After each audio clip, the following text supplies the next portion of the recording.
10-yard penalty. Bong on the floor. It's at least first down. Oh, welcome back. Welcome back. Hey. Welcome back, everyone, and thank you for tuning in again to StevieMillPlays. We are here playing Return to Argela, episode 11, part 2, to dungeon or not to dungeon. I think we will see some dungeoning tonight for sure. I'm Stevie Mill. If you've already been tuning in, you kind of already know, I think, what's coming. But if this is your first time watching, we are doing something a little different than traditional Dungeons and Dragons. This is in the custom progressive D6 style. I'd probably say it's a homebrew that takes nothing from Dungeons and Dragons whatsoever, but will definitely give you that sweet TTRPG experience.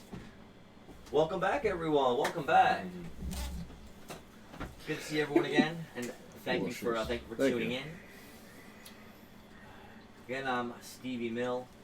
This is StevieMillPlays, and gonna go around and do some quick introductions and kind of get caught up on what's been happening over the last couple of weeks, to what brought everyone to this place, and then we'll get right into it. Again, introductions. I'm Stevie Mill, or GM Stevie Mill, as some like to call me. We've been. This will be day 2 of D&D, really, for us, because we had a super fun day playing yesterday at the brewery. Really amazing. Everyone had a good time, myself included, for sure. So it's good when we can have like a weekend's worth, playing on 2 days, getting to play back to back. That's pretty nice. It's pretty nice. I'm fortunate that I get to be able to do that and have so much fun.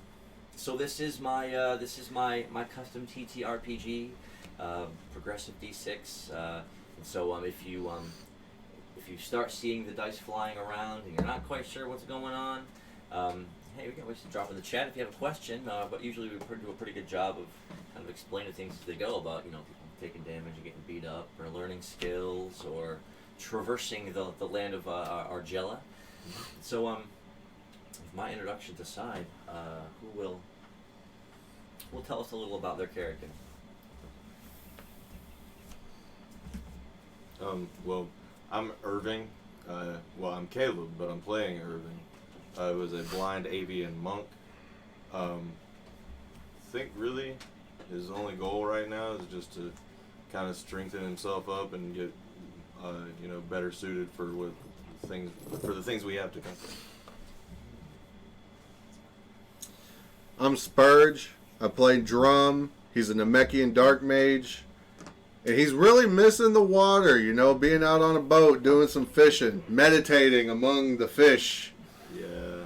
This sand getting him a little bit down, missing the water. That's fair. And what point will you ever miss the ocean more, is when you're deep in the desert? Yeah. It's been a little bit of a hardship for my guy. Hasn't said anything, but it's there. Just like the sand, it's eating away at your back. Yeah. Well, you never know what you're going to encounter, so I know that you like to fish, and so you should keep your eyes open for any opportunities to fish wherever they should arise. That needs to be on a t-shirt. That's what Richard James says. Mm. Go fishing when you can, because it's good for you. Huh. He says it in a much better voice than I do. It's good for you. That's it. But he's also got that, I've smoked for 50 years, kind of the gravel. Yeah, the gravel in his voice. Oh man, that's I already know what you say when you say that. I know what you mean. Raspy. Yeah, raspy. I'm Nehemiah. I'm playing Slippy the Slime Bard. I'm gonna be working my way up, slipping and singing. Slipping and singing. There's been some pretty good. There's been some. Well, I should say some. There's been a ton of good spots. You've been able to shine people on with your charisma and the power of your song. So it's been it's been awesome to have a good bard in the group, because normally people want to pick you know, fighting types, want to deal damage, or magic types, you know. People talk about playing Bard, right, all the time. Like, oh, well, Bards can do this and Bards can do that. But, you know, I'm glad we have one in the group so we can see them in full action.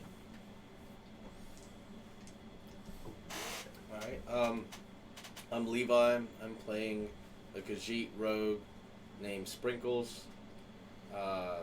Lately, all I've cared about is trying to get money and mill. Lately, that's like all you've been chasing. Yeah. But today I'm looking forward to dungeoneering and, you know, exploring, checking for traps, looking for hidden loot, killing enemies. Man, we need to go back to that place and get that honey cake recipe. Yeah, for sure. We're also standing in this, like, filth water, so, like, I thought that maybe you could try fishing in it.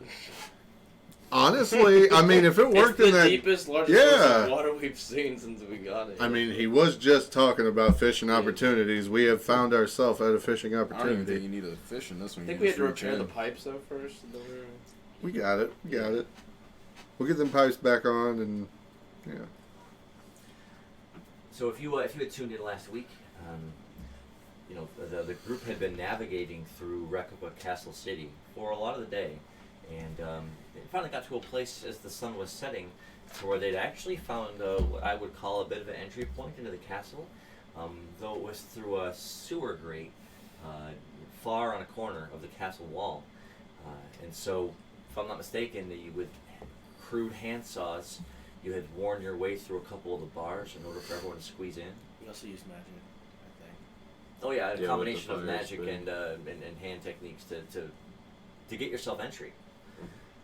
So so that is where we had left off at the end of the last episode, and so what we can do is two Irvings. Irving's seeing double. It's a monk ability. So at the I know that there were some people still sort of at the wall, really at the castle wall itself that hadn't really gone all the way in to the sewer tunnel yet. And I know that there were a couple other people that were right there, you know, leg deep in water, trying to get through the bars. So we'll say night has settled over Rekaba Castle City. Still pretty well lit amongst a lot of the streets because of how big of a city it is. Torch runners run out every night and make sure the streets are well lit in front of buildings, especially taverns and shops that are open late, and definitely around the castle itself. And you could even see the guards walking up and down the streets amongst what little people are left wandering the street at this late night, holding torches out, you know, making sure that there's no drunk people passed out in the street or anyone fighting or getting rowdy in the middle of the night in the middle of the city streets. And you see the occasional groups of people sort of walking to and fro, hurrying home or teetering home, fresh from drink or what have you. But that will be happening in the city right now. Our group is definitely not in the city. They had just entered in this sewer tunnel, and it was some slimy, somewhat rusty, thick metal bars that were there, really preventing any access further within. And the group had really worked together to disassemble those bars. So I'm gonna put the four of you kind of right here, and it was, you know, tight enough to where you can almost stand maybe 2 by 2, with the water up to your legs, and it's, you know, the whole tunnel itself just stinking like sewage and refuse.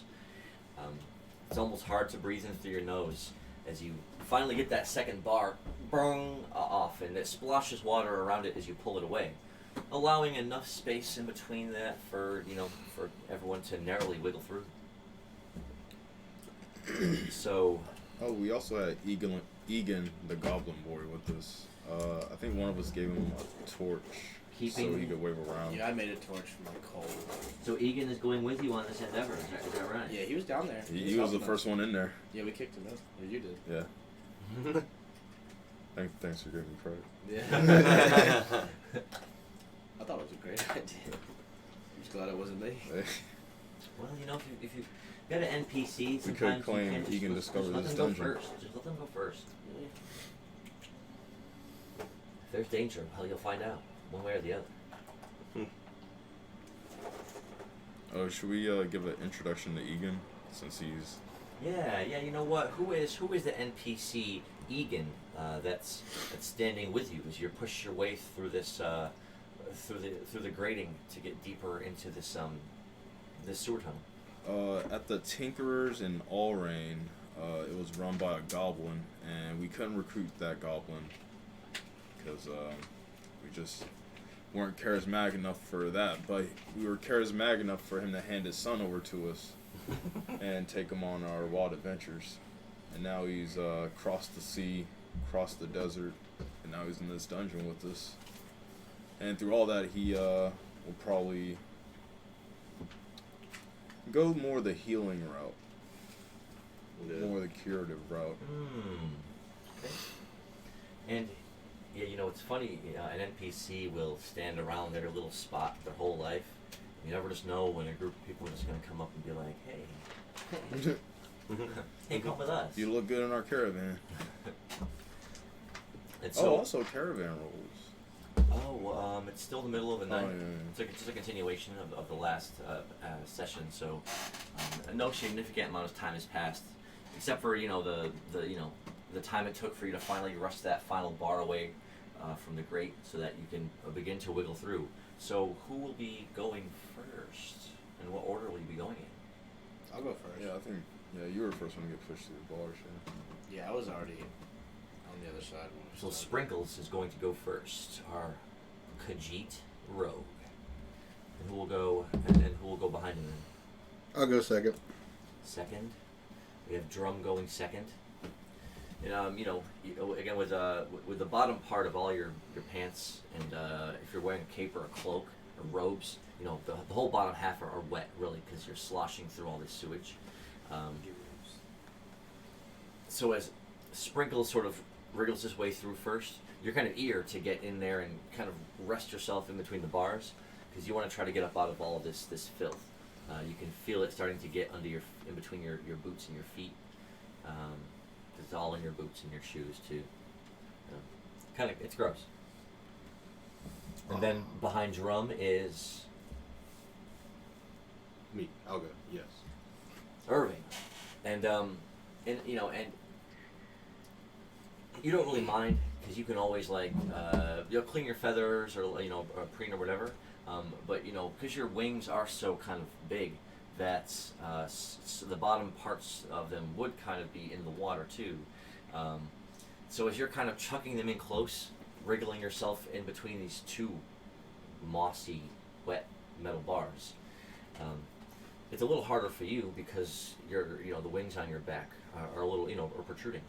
And so it's pretty uncomfortable and almost painful to kind of wriggle half your body in, and then try to get your other half in, kind of pulling the wing back against your back and away, just stretching it all that way as you pass through it. You barely fit. But I fit. And then behind Irving is. I'll push Egan for me. And you would have to literally push him forward because he's been standing there just kind of not paralyzed, but just frightened. Because to him, you're really sneaking into the castle through the sewer, and so he's already aware that whatever's going to happen here is probably going to be pretty dangerous. And he's an average size for an adolescent goblin, about a little over 4 feet tall maybe. And so the water for him is up to his chest. So as he kind of wriggles his way through the bars, he does so easily because he's so much more diminutive. But he's got his weapons, up over his head like this as he's wading through the sewage. He's lower to it too, so of course whenever he breathes in through his nose, you can almost hear him retching a little bit each time. Then lastly, holding up the flank is Slippy. And it's easier for you to mold your body as you push yourself through the bars. It's not difficult at all because you're malleable. So squeezing through effortlessly, the five of you find yourselves on the other side. And does anyone have light sources? The further away you get from the opening, I had the torch. the less and less light you see from the torches that were out on the street spilling in. So once you push your way through here, you're going to need a light source definitely before you're almost plunged into darkness. I have my homemade torch. I have a prismatic lantern. A prismatic lantern. I don't need any of that. Were we also gonna fix the bars? Yeah. He is blonde. Were we also gonna fix the bars? You can attempt it if you would like. Did you guys want to still do that? I mean, yeah. Yeah. I think that's a That'd great be idea. smart. It's like, if not, I'm taking the metal bars. Well, The ones because we right cut now out. we're like in between shifts, so to speak. You know what I mean? So somebody's gonna have to come check it, and it's good. And Aren't what the I bars a understand- little in on the entrance, or can they be immediately be seen from the outside? No, you have to go down in because there was the street and then the castle wall, and the only part of the tunnel you could see was the top foot and a half domed like this. You had to drop down and sit in almost like a sewer grate. You have to kind of wriggle your way in and drop down into the water, and then from there it was a good 30 or 40 feet back before you got to the bars. Yeah, they probably won't see that then. Like, well, but I think that there was somebody employed that literally that was Yeah. their job was to come check on the. Yeah, there was a So- guard. There was a guard at the tavern that said that if they're on rotating duties, and the guard has to come down there. They come down there periodically to make sure nothing big and dead or trash or anything is blocking the do we water have and to the grate. have a way to hide that we used a heat source to break the bars in the first place after we replace them? Yeah, I feel like the only way we're gonna be able to fix it is you guys use your heat magic to Yeah. just My at least singe hold wasn't, it there. Not strong enough to completely like weld fix it. So if you but- think about it, because I mean, part of your fire because might part work. of the tunnel is submerged, that would mean that the bottom parts of the bars were underwater when they were cut. Yeah. Hmm. So we could technically just like tack weld the top parts of both of the bars, and then just kind of Yeah. let them hang there. Because I mean, ain't nobody going, under Yeah. to see. I think we That's a should- good point. No we one should wants to try dunk their it. head in sewage water. I Yeah. feel that. I do. Yeah, we can do that. Okay, so this will require Slippy and this will require Drum. So the both of you push your way back to the back of the group to where the bars are. There's bar, space, bar. You'll have to take the two metal bars, and you'll have to do this twice because there are two of them. You'll have to each use a fire move to generate sufficient enough heat to hold the bar up, and then to try to hang on to the whole thing and generate enough heat to kind of sizzle it into place. I can just use my cinder gloves again, like I used to get them off. Yeah, I got one more use of predate singe. Predate Singe is an 8. Roll it again. Oh wow! Nice. Nice. Opens with a bang. Nice. Beautiful. Yeah, that Works. works. Hey, Nice. Predate Singe was an 8. Now roll a d6. Yeah. A 3. And so the first one, because you did such an intense predate singe, your hands were almost a light brighter than a torch. As soon as they ignited, you reached up and you grabbed the bars, each, and there's that moment where you burn away all the moisture and all the moss and then you're just clutching the bars themselves as you're trying your best to clench your hands together as tight as you can. Roll d6. A 1. Oh, no.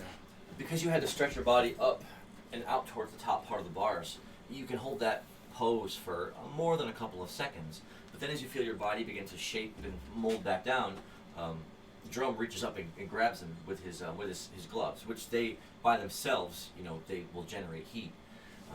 You hear the bars, and and a couple more seconds pass.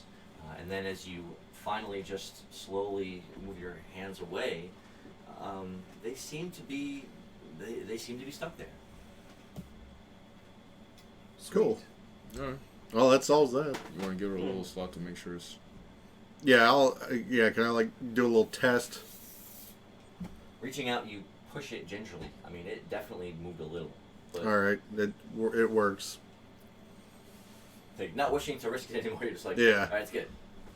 If it gets broken by some trash, it was done by the trash. Oh, We just got to be gone. I got an idea. Let's also put some trash on it. I was like, thinking- Oh, you mean block it from your side? I was kind of thinking about that too. Yeah. Just because since it's Or if we put it If you on. put heavy stuff on that side, then the guards who come up on the other side won't even be able to get to it. See, that would be kind of smart. But I don't really have we any. can squeeze a little bit of trash through the bars too. Yeah. And if you submerge it in the sewage water, they wouldn't even know it was there. True. So you can use anything like logs. Who has a mossy log? I don't have a mossy log, but I mean, I can. I don't think it's necessary though. I don't think they're gonna see it. Perhaps not. But the way you have it now, you did generate enough heat to hold the bars back in place from where you had broken them earlier. And so, as the five of you turn and start wading your way through the leg-deep sewage water, you have your torch out in front, held high aloft over in front of you, right? Yeah. So you do have an item called, what was it called, the prismatic lantern? Prismatic lantern. And so, as you hold it up, it is a lantern about this big with a small little circle handle on the top you can put your finger through to hold it. But it's not like any lantern you've seen before. It's made out of what looks like fine glass. And it's got so many different angles and so many different facets to it that if you felt like you could put a light source like a candle or something inside of it, it would probably spread light all around in a prismatic display. Interesting. Well, any of y'all have a candle? Is it Raven the Sewers time? Could be. Prismatic that way. lantern would do that. That'd be pretty cool. I have stuff to burn, but I don't have anything that would be a candle. Yeah, it doesn't seem to generate light by itself, but it seems to take any light that's in it, and it will seem to probably do something impressive to it. Interesting. I can take like a piece of coal and just drop a piece of oil on it and then light it on fire and put it in there. True. If it works. Can I try that? Yeah. Minecraft FTW. Roll these.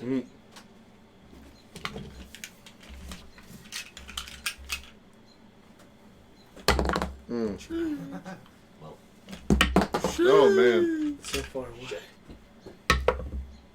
Oh. well, there Doom be the from one. Stark. And so you attempted at first, and what items did you use for that? I have coal ore. I was just gonna take a tiny little piece and just put like a little drop of oil. I have like a bottle of like flame oil. So a piece of coal and flame oil.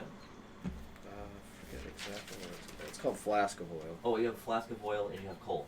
Okay, so if you use the one to douse a little bit of oil on the coal, you would then have to ignite it. And use like a little piece. Tiny little piece to put in there. Like how big is it?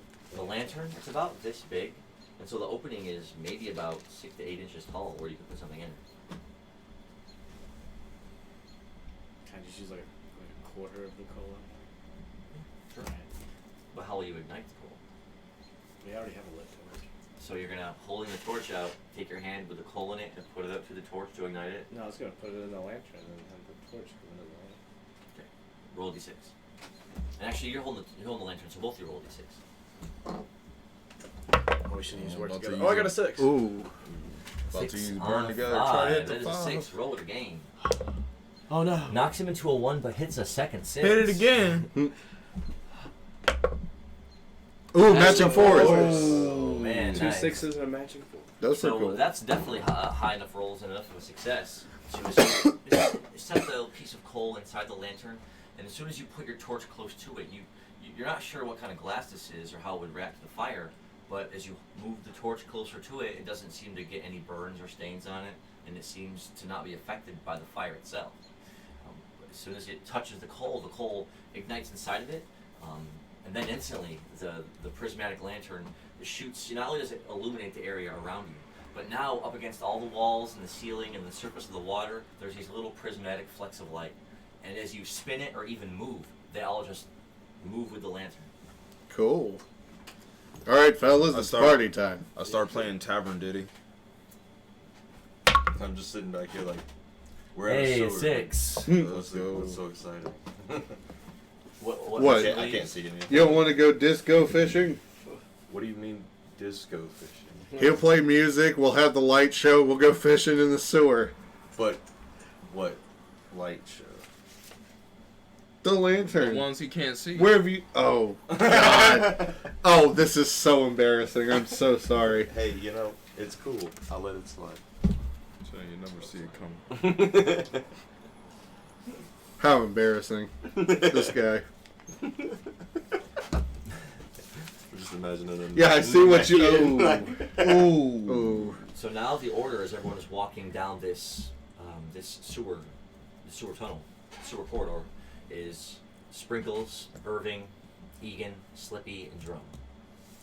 And again, the hundreds of little bright points of prismatic flaying all across the walls and the water and the ceiling are just, it is a really a beautiful glass lantern, and it is, casting out a nice, pretty display all over what would otherwise be a pretty drab and pretty depressing place.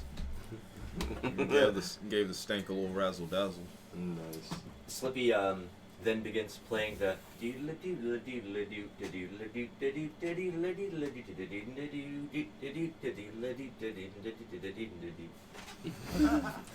Sick ditty, dude. as the five of you push your way down through and hey, definitely the lights and the music, I would say, were definitely enough to hopefully brighten Egan's spirits. We'll give him a chance to, hey, have more fun. He seems to be visibly a little more relaxed as he's walking in front of you. He did have two daggers out like this above the water. He seems to be a little calm and a little more relaxed as he's pushing his way through with everyone in the middle of the group. As soon as Sprinkles gets down to the end of this sewer corridor, you can see that it already branches off in either direction off ahead of you.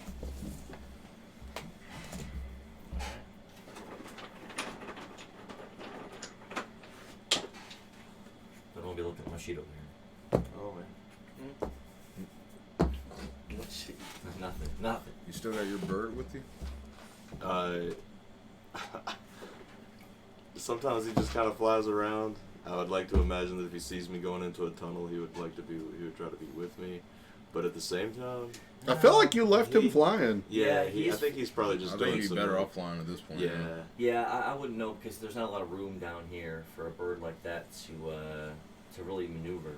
Even if he did try to come back down, I would send him back up. So do surveillance and call really loud if you see anything. It doesn't matter. Well, once you get to a certain point, I don't know if you'd be able to hear it. But Yeah, we're going into it. But as the five of you get to the end of this, it branches out into a T, and you can see that it seems to be it's very similar to this corridor in that the walls are black and slick and grimy, with moss going up from the sides where the stagnant sewer water is sitting. As you wade forward into it, you can cast your torch to the right, and you can cast it to the left. Casting it down to the left, you see it looks like it. Definitely there's a lip or a ledge that can be stepped upon where there's no water. And it looks like there's an opening there where there maybe could be a door. But the light doesn't cast out all the way to the end of the corridor, so it's hard to tell. Looking down to the right, the corridor just seems to go on, and doesn't seem to have anything you can see down there. Okay, I'll go left Turning left, and you notice that the water here seems to be just about as deep, but as the five of you are walking along this part of the tunnel, and as you walk closer, you can definitely see that it comes up to a lip that can be stepped upon, and that there's certainly a looks like now it's a stairway, it's steps, mossy and damp, with water dripping from the ceilings, leading up somewhere.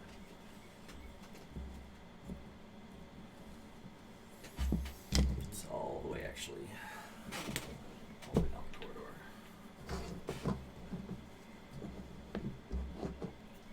corridor.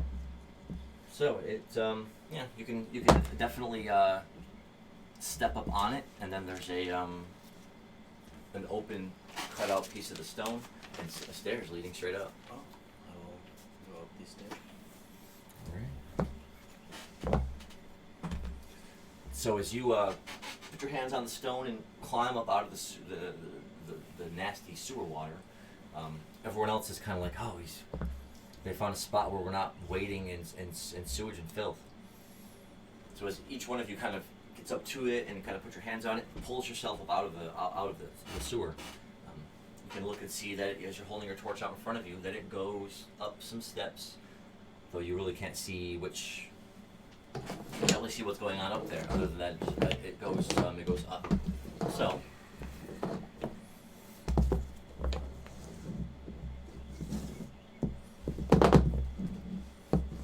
Climbing up the steps,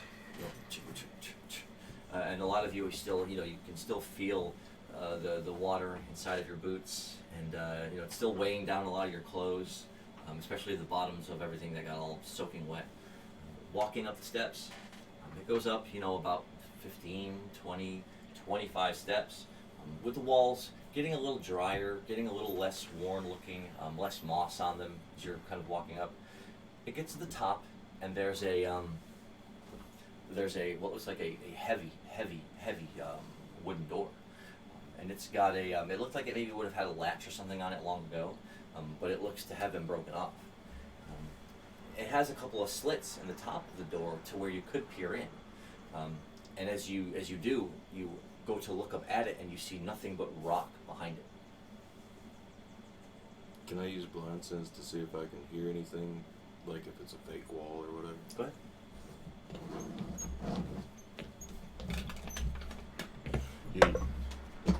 That is an 8. Roll it again. Yes, sir. Oh, we'll do that. Another one. Oh, it's not another one. 4. Will Holmes said it was about rest in peace Ray Stevenson, the best Punisher ever. No one will replace him. Was Volstagg. Yeah, that came across my Facebook today too. And it's an actor. It's hate to hear that, especially when it's the good actors and not the ones who don't do anything cool. No.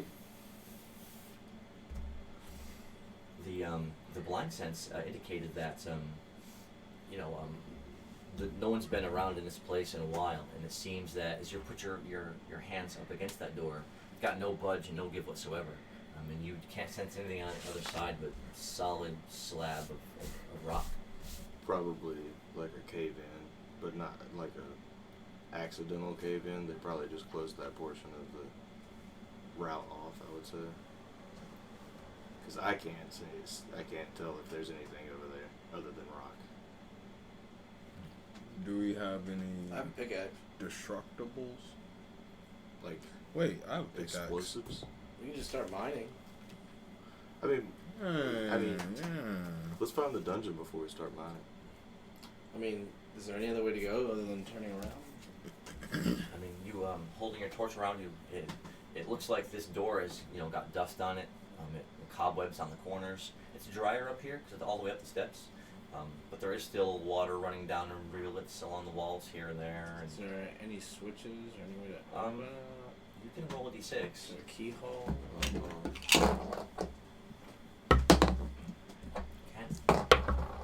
3. So again, if the door had a handle on it, it had looks to have long ago been broken off. So there's not really a way to grab onto the door itself. But as you press on it, it doesn't budge at all. And yeah, staying up on your tippy toes to look in those thin little cracks, the rock is a thick slab of whatever it is, and it's right up against the wood slits in it. Can I try to take the pickaxe, the pointy end, and wedge it in there and pry it open, almost like a crowbar or something? Well, you can attempt it. Roll d6. 5. Hey. So you do get your pickaxe in to where you can start to lean back against it. You automatically hear a wooden splintering sound. As the whole thing is giving under the pressure. Oh, nice. But as soon as you get to a point where your body rocks back a little bit and the whole pickaxe bursts in, and with a crack of wood, you broke that piece of the door in. The door itself didn't really move, but you just pulled a chunk of it right above the handle off, which falls into wooden splinters on the ground at your feet. Let's attack the door. I mean, I'm gonna pull out my Yes, wood sir. axe and start swinging at the door. It's not like you can get out the Yeah, I'll pull out my Viking hand axe and start swinging at the I'm door. gonna predate kick the door. I'm gonna put on my striking I gloves. guess I went first with the pickaxe if they want to go. No, let's all roll at the same time and try to make it a Can we just move. work together? Yeah, let's use work together. That'd be cool. Stupendous door destruction. Hell yeah. Stupendous entry. I roll for that. Work together. Hey, stupendous entry. Instant infiltration. See, if we could get that as the 4 of us, that'd be sick. I got a 3. That's a 3. Matching 3s. 2. The deuce. Dang. You hit the 2. Yeah, smack. Oh, that's a 3 then? A 3. That's a 3. That's So 3 there's 3 threes. threes. So all the players that got You're 3s, still a 2. all the players that got 3s will get a +1 to their attack roll. Just like As roll they away from it. all draw Hell their yeah. bladed and edged weapons and all start taking turns swinging at this door with all their might. Everyone roll d6. Can I just put on my gloves and just punch it with an air snap? Yeah, go ahead. It costs MP, right? Yeah, Or it costs AP. It should say it costs AP. Yeah, 2 AP. I was using a predate kick. Yeah, go ahead. That one uses Oh, that's a D8. D8. You're at the D8. So a predate kick is a 5 + 1. That's a 6. 3 + 1. That's a 4. With my wood axe. Well, I guess you can, if you want to battle it, I guess you can. Look I at got that. you. Knocked him into a 6 and landed a 5. Let's go. Do you want to roll yours first? Yeah, man. Air snap. So that's a 6, that's a 5. I ain't gonna hit them. 2, come on. That is a deuce. Well, that's a dirty Will you 6. hit them? That's Damn. right. It just went. Bounced off the top and didn't change it, but you landed Okay. 5 + 1, so you hit a 6 as well. So I got a, well, I had a 6 first. That was my reroll. What's up with Okay, my you're turn? right. So I had a Dude. 7. I had a dirty 7 at me, and then. So everyone at the same time just reels their hands back and starts punching, slashing, hitting the door. There's pops of air, and the leaping of body as Slippy lunges himself at it. The door, is instantly hit once, shattered, cut cleanly, busted in, and blasted into wooden chunks.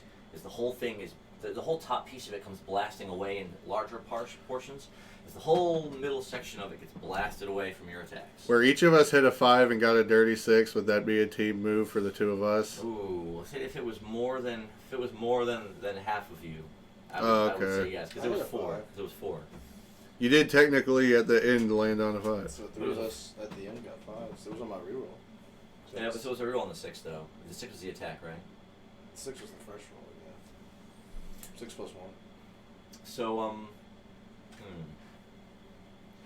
the door was completely destroyed, and as you're standing behind it, or standing, amidst all the pieces looking, it is just a thick, huge, smooth slab of stone, right there, flush against the door opening. You don't see any breaks or lines in the rock whatsoever.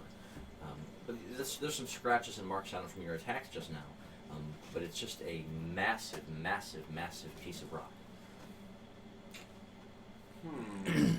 I gotta put my slime nub on it and see if it reacts to me.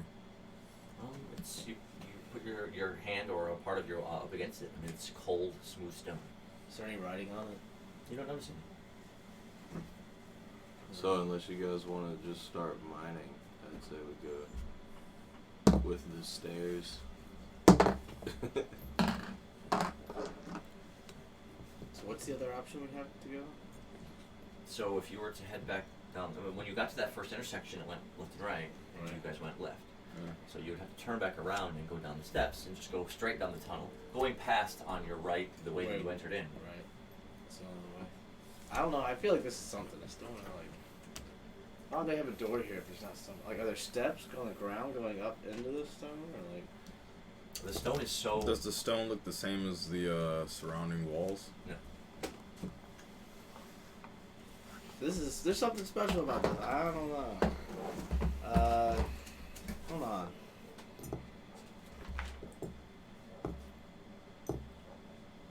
How far does it go up? The door itself is about 6.5 feet tall in an arc from the top. It's less, it's not really a door now because you blasted the door away. It's more just an opening there in the wall. And around that, it's just stone totally set up against it. Putting all your weight, your body weight on it wouldn't seem to make a difference. It seems immovable. It's just so weird that they had a door against a wall. Like, Can I just try swinging at it as hard as I can with the pickaxe? Sure. Roll d6. Wait, what if the door's a distraction and we just start attacking the surrounding walls? A 1. You do strike it with the pickaxe as hard as you can. At the risk of a Clang! cave-in. I mean, you chipped a bit of a chip out of the stone. Can I hit it with the Can I the take that pickaxe? chip? Sure. Can I take that chip that came out? Stone chip. Well, that's Favorite 6. lady's Rolled food. again. Taking the pickaxe, you swing at it 2-3 times vigorously. Chung! chung. The third time you hit it, you do knock another larger chip away. It's about this big around, smooth and flat. So combined with that, there's 2 chips that are taken out of it. But even then, when you were hitting it, you noticed how there was no give or no sense of any push or anything behind it. I'm telling you guys, if it's not a cool looking rock, Yeah, it's where's just the, a rock. Is the rock translucent? Like, can we put light in front of behind it? Looking at examining it closer, it just appears to be gray stone. Gray stuff. If we get Right. enough of it, we can make a furnace. What's our alternative route again? Oh, just Turning going straight the around. other way. We can try that, I guess. We might as well. And if not, we'll come back this way and go back to the rock. Yep. The rock says. Can you smell what it is? Good. All right, so as the 5 of you turn and head back down the steps, again it goes down until you kind of have to hop back into the sewage water, Oh no. looking out at the long sewer tunnel ahead of you. You just started to get dried off. Just imagine an Egan. Oh no. Back in the sewer. Yeah. So, I was thinking of playing Scenic Vista, but I don't like this Vista. it is not scenic. It's not scenic. The whole corridor just smells like a privy, and it's just nasty, dark water. You can't even see down into the water. I know, right? So as you one by one hop and sploosh back into the water, you begin wading your way, back up towards the direction that you had come from some minutes ago. And after taking 10 or 15 steps, you do see on your left the entrance. As you walk past it, just the way that you had come in. And so as you and this tunnel here just looks to it looks like a main sort of a sewer tunnel, again with its wide arcing dome sides and ceiling, and with the moss and all the gunk running all on the sides, water dripping off of it here and there. It's just damp and somewhat miserable as you're just wading through it.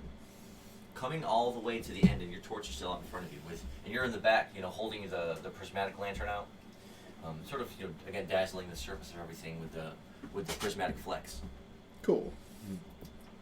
Come all the way to the end, and again, it's another lip to where you can stand up and kind of get out of the sewer part of the tunnel. Okay. Very nice. So as soon as you get up to that, it's back here. Easy sprinkles. Wading through all the nasty water to get to where you can hoist yourself back up and get up on the lip here. And you notice that right away it does. It only goes forward another 10 feet or 15 feet, and it turns adjacent right. The corner. So everyone takes a moment here to, if you want to take off your boots and you want to dump water out of them, nasty water, like wring out the bottom of your cloaks and try to get dried off to what you can. Yeah, definitely. So doing your best to try to get some of the filth off you and out of your gear. You're able to turn the corner here, and as soon as you do, you notice that it is the same kind of sewer tunnel, but instead of wading through water, you're just walking along the floor of it. There's puddles here and there. On each edge of it, it's an indentation or a drop, and you can hear as you're walking up to it the water running underneath. So you're able to walk right past it over and look down over each side, and you can see it's got water in it, but you can see spots where water maybe is coming in or going out, as if it's running underneath this passageway or this walkway as you're walking over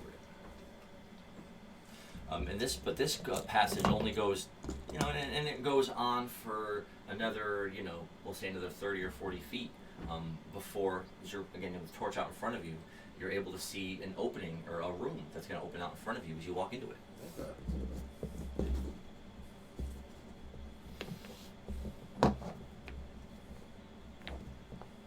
Okay, here's my this one, this one too.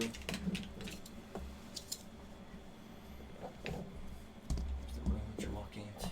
Excuse me. So there's an open, well, I should say, there was what looks like another double set of iron gated doors over here, up against each other. But as you walk into this room, and it appears to be just perhaps a ventilation room. It's got a bit of a higher ceiling, and you even see, deep grooves and black lines along the ceiling, with moss and cobwebs lining among them too. But the room has got a tall ceiling like this, and as it comes down, everyone roll a perception check. Oh, that's 2 4s. Keep it rolling. I would roll a d8 for that, right? For the blind sense. Yeah. Don't hit the 4. Hits a 7. Hit the 1. That is a 1. Changes his fate to a 6. Oh, wow. That was awesome. Game. Let's go. What a move. The roll's another 6. So they hit a second 6. A third. That's 3 6s. And a 4. Look at this guy. Dang. Look at this guy. And you rolled me into a 4. Oh. Damn. Change the fate. Knocked a 4 into a 1. The way Levi was But staring 3 at you 6s. after that, oh my god. Why? Why did you? We were all celebrating it when it was. That was so good. Yeah. Levi was like, But with 3 6s, that does unlock a skill for you. Oh, there's that. Yeah. Rolling 3 6s. Oh, baby, I triple.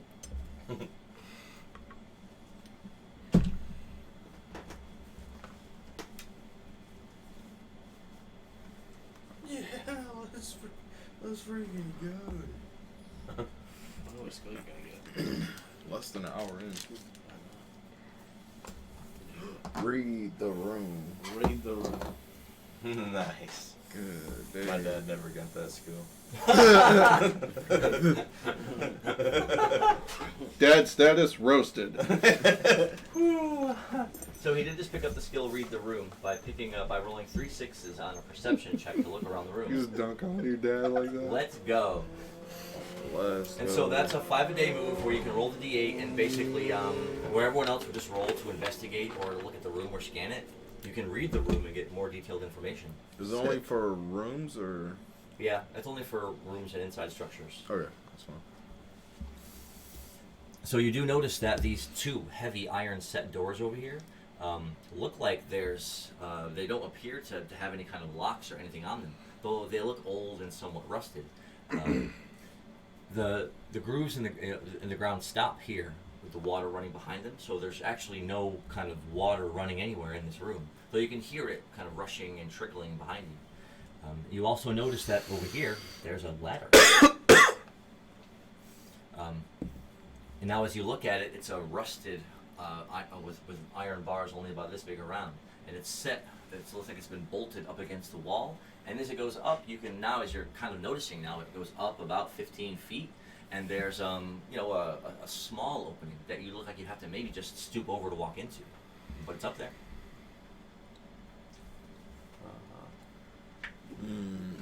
Wish I had brought my.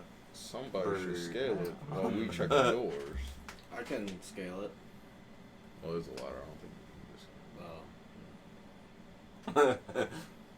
I can climb that wall. There's a ladder. I'll go check the doors. Okay. So you're gonna go over this section. What about everyone else? I'm just gonna stand there until somebody tells me what we're doing. Tell you what, Because I can tell that it opened up. But you can all go investigate. I think I'm going to go right back to that little stoop beside where the water was.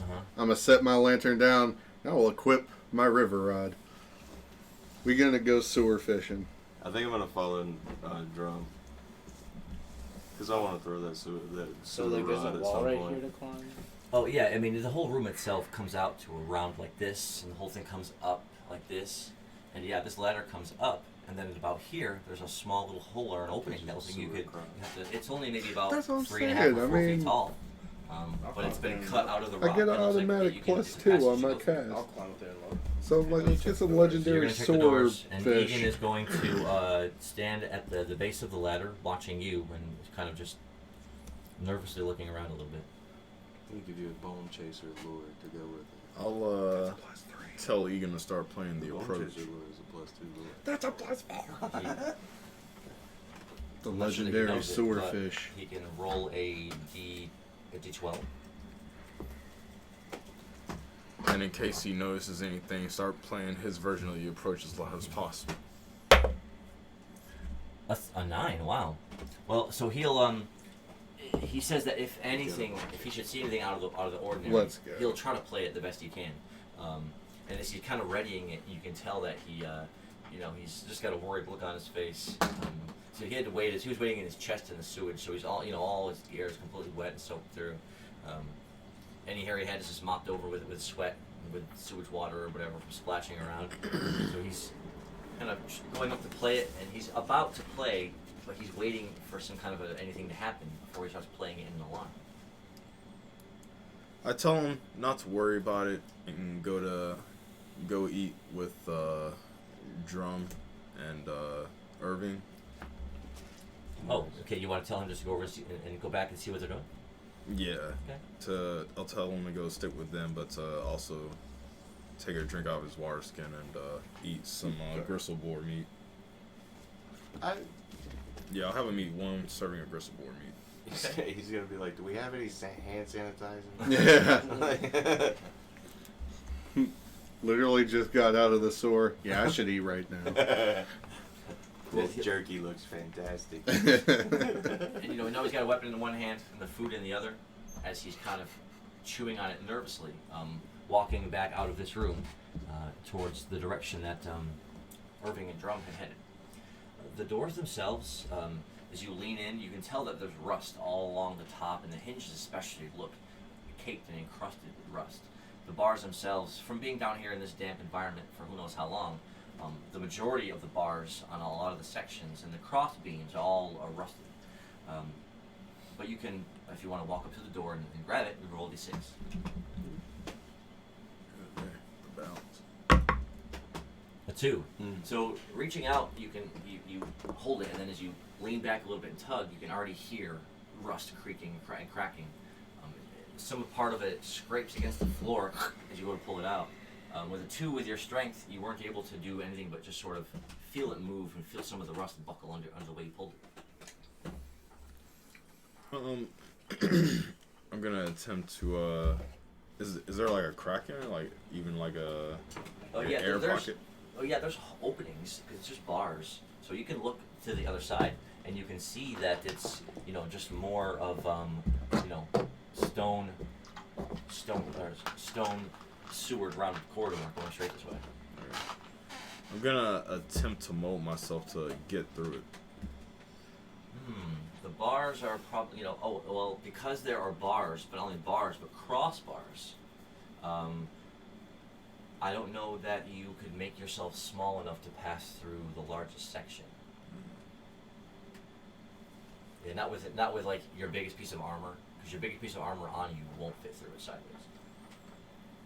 Could you try to devour the bars? Get Egan to help you pull it. I'm gonna use predate slash on the bars. Nice, roll that.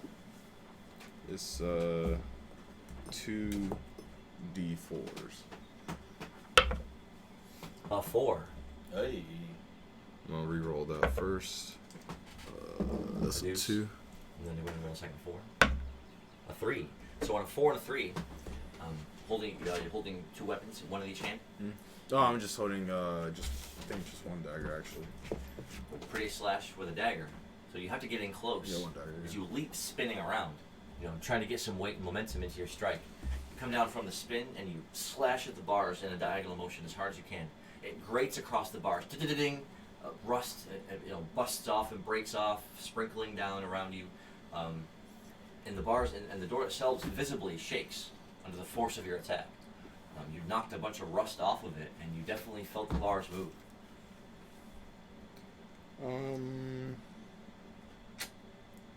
It is 4 day. I'm gonna attempt to do it one more time. Nice. Backing up a step, you get a look of grim determination on your face. Determination. Wait, 4. We're rolling. A second 4. A 3. Roll a second D4. A 4. Roll. Good, man. A second Let's 4. freaking go, dude. Jeez. A 3. You got 4, 4, 3, 4, 4, 3. Good Wow, day. dude. Send them to Wendy's. Crazy. So this time you go to slash in this direction. As you slash up, you find yourself spinning up in a circle from where you're standing. You come back down. You did it fast enough to where you can actually land another slash. This time the knife hits the bars so hard, grating across it, that you knock off a big chunk of rust off of one of the crossbar sections. Rust falls, from the whole outside frame, from the force of it. And the doors themselves buckled under the first attack, and then buckled under the second one, even moving in a little bit, like an inch or two. You can hear a grinding of rust as you did it. So you pushed it in maybe 2 or 3 inches from the attack, and you broke off a ton of the rust around the outside frame. Good day.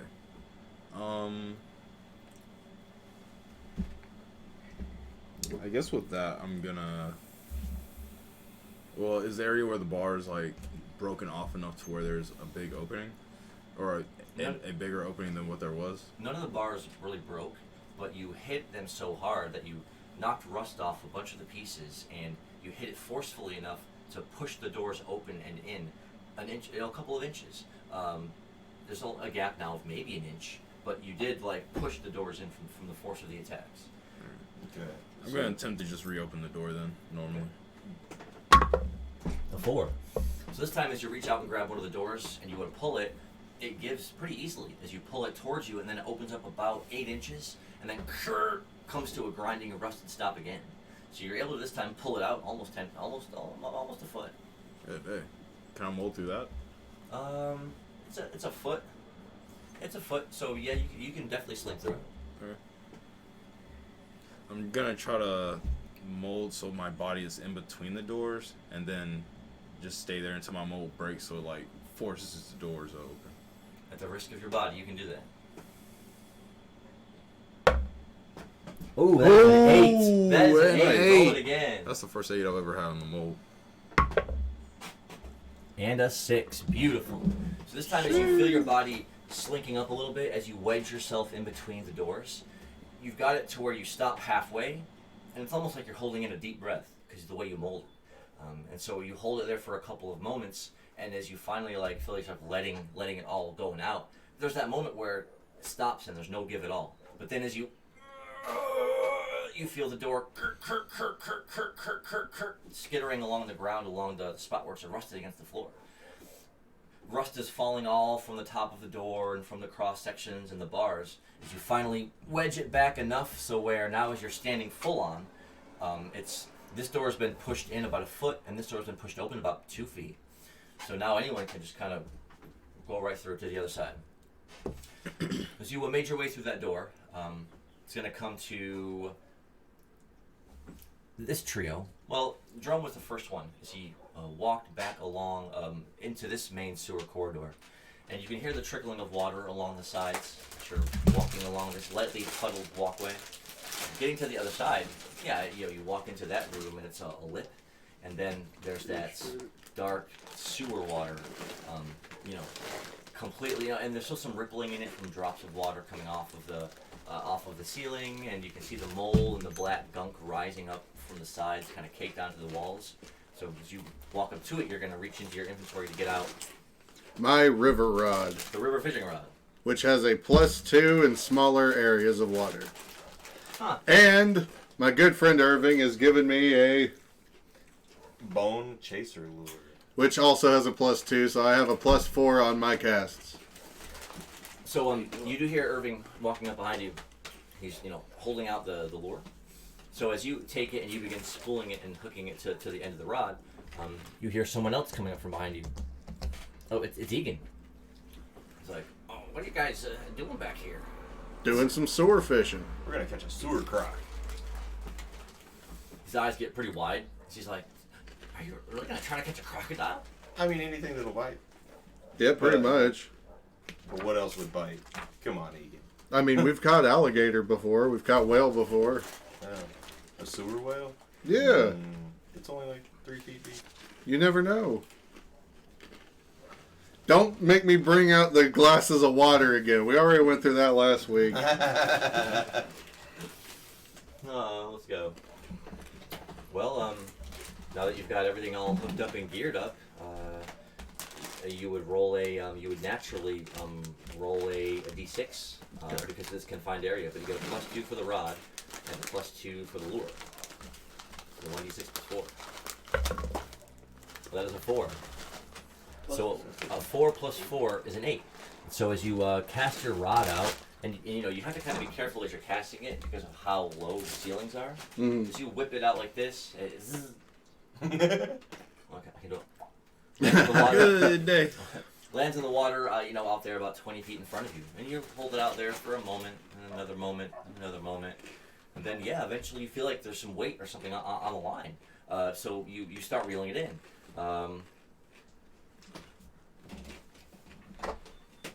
See, it was at 20 feet, so the distance is going to be 2. So go ahead and reel it in. Roll a 3. You had a 4. That brings it down to 1. Can I get the harpoon? Yeah, I was gonna say, can he get the harpoon? If you have that skill. Oh, that's right. I think we ran into this last time. I don't know if this guy... Oh, is that the other campaign? No, we have it in this. Yeah. I have it and you have it. Yeah, I have it, yeah. Oh, that's right. And Yeah, this you have one- the 2. You have the double. This one's the one that's upgraded. The other one is not upgraded. Yeah. Alright, you can definitely attempt to cast your harpoon into the sewage. That's 4. Nice. 4. So, I can roll. dropping the harpoon into the water, you pull up what looks like a big, heavy chunk of gooey gunk wrapped around some kind of a thick bit of cloth. It's all got black stuff dripping off of it as you pull it up out of the sewage. It smells like duty. Egan, my friend, how would you like to assist us today? You want to go rooting around?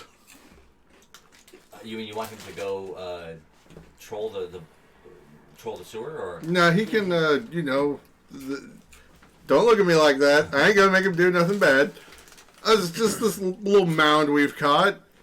He's small. He's agile. He's got better fingers. He can't even see. I caught the thing. Egan can check this little mound here. Oh, he's gonna. Okay, well. We'll catch it and he can check it.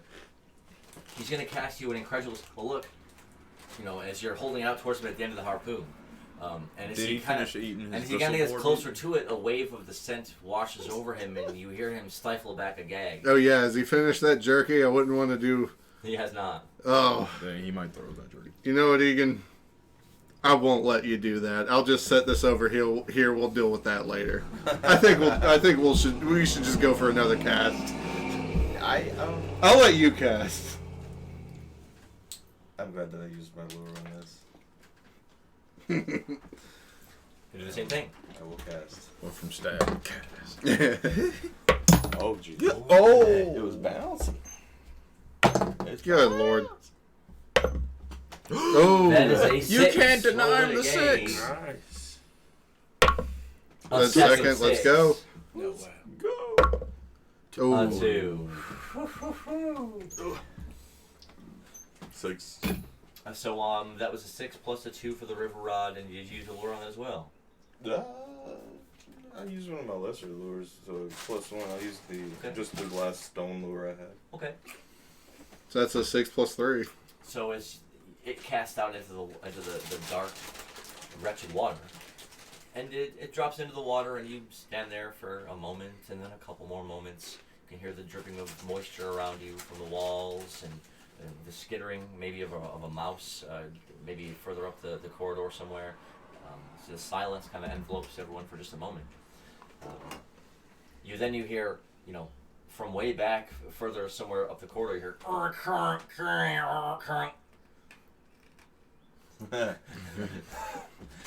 Nice. You're like, what was that? It sounded like something heavy being dragged along something. Cool. Drum, we're not about to fight anybody, are we? I hope not. But you start to feel like, yeah, as you pull the reel back to draw it a little bit, you feel like there's some weight or something on the end of it. So you would get to try to cast this in, a distance of 4. 1. Well, you roll d6. Yeah, I don't know why I grabbed a D4. And 3 goes down to 3. Put the 9 there. Goes back up to 4 somehow. It's getting away Come on, bro. somehow. I'm losing this battle. A 4. Oh, it gets the 5. Takes it down to 3. At a 2. Come on. He had a 2-2, but off the side. There's a 4. 4 goes down to 2.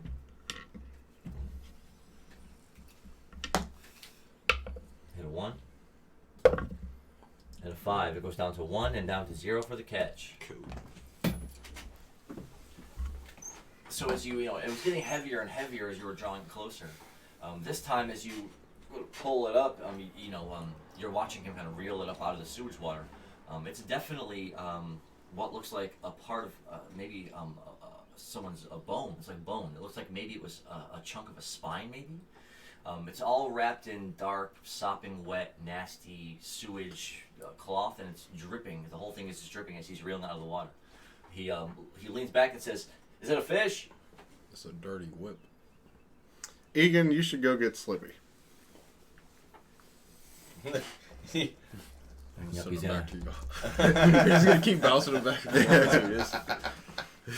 it's he stepping back and then going to run the other way. You notice that it is just like a chunk of a thick piece of bone. It looks like it might have been vertebrae of something, and that's really all it is, with some wet, sopping cloth wrapped around it and all tangled up, dripping from the sewage water. Intriguing. Yeah, I think we should bring Slippy in on this, and he can analyze it with his slippiness. I ain't You eating check the it. pockets. No, you don't need to eat it, but you can analyze these things that we catch, and Egan can assist you.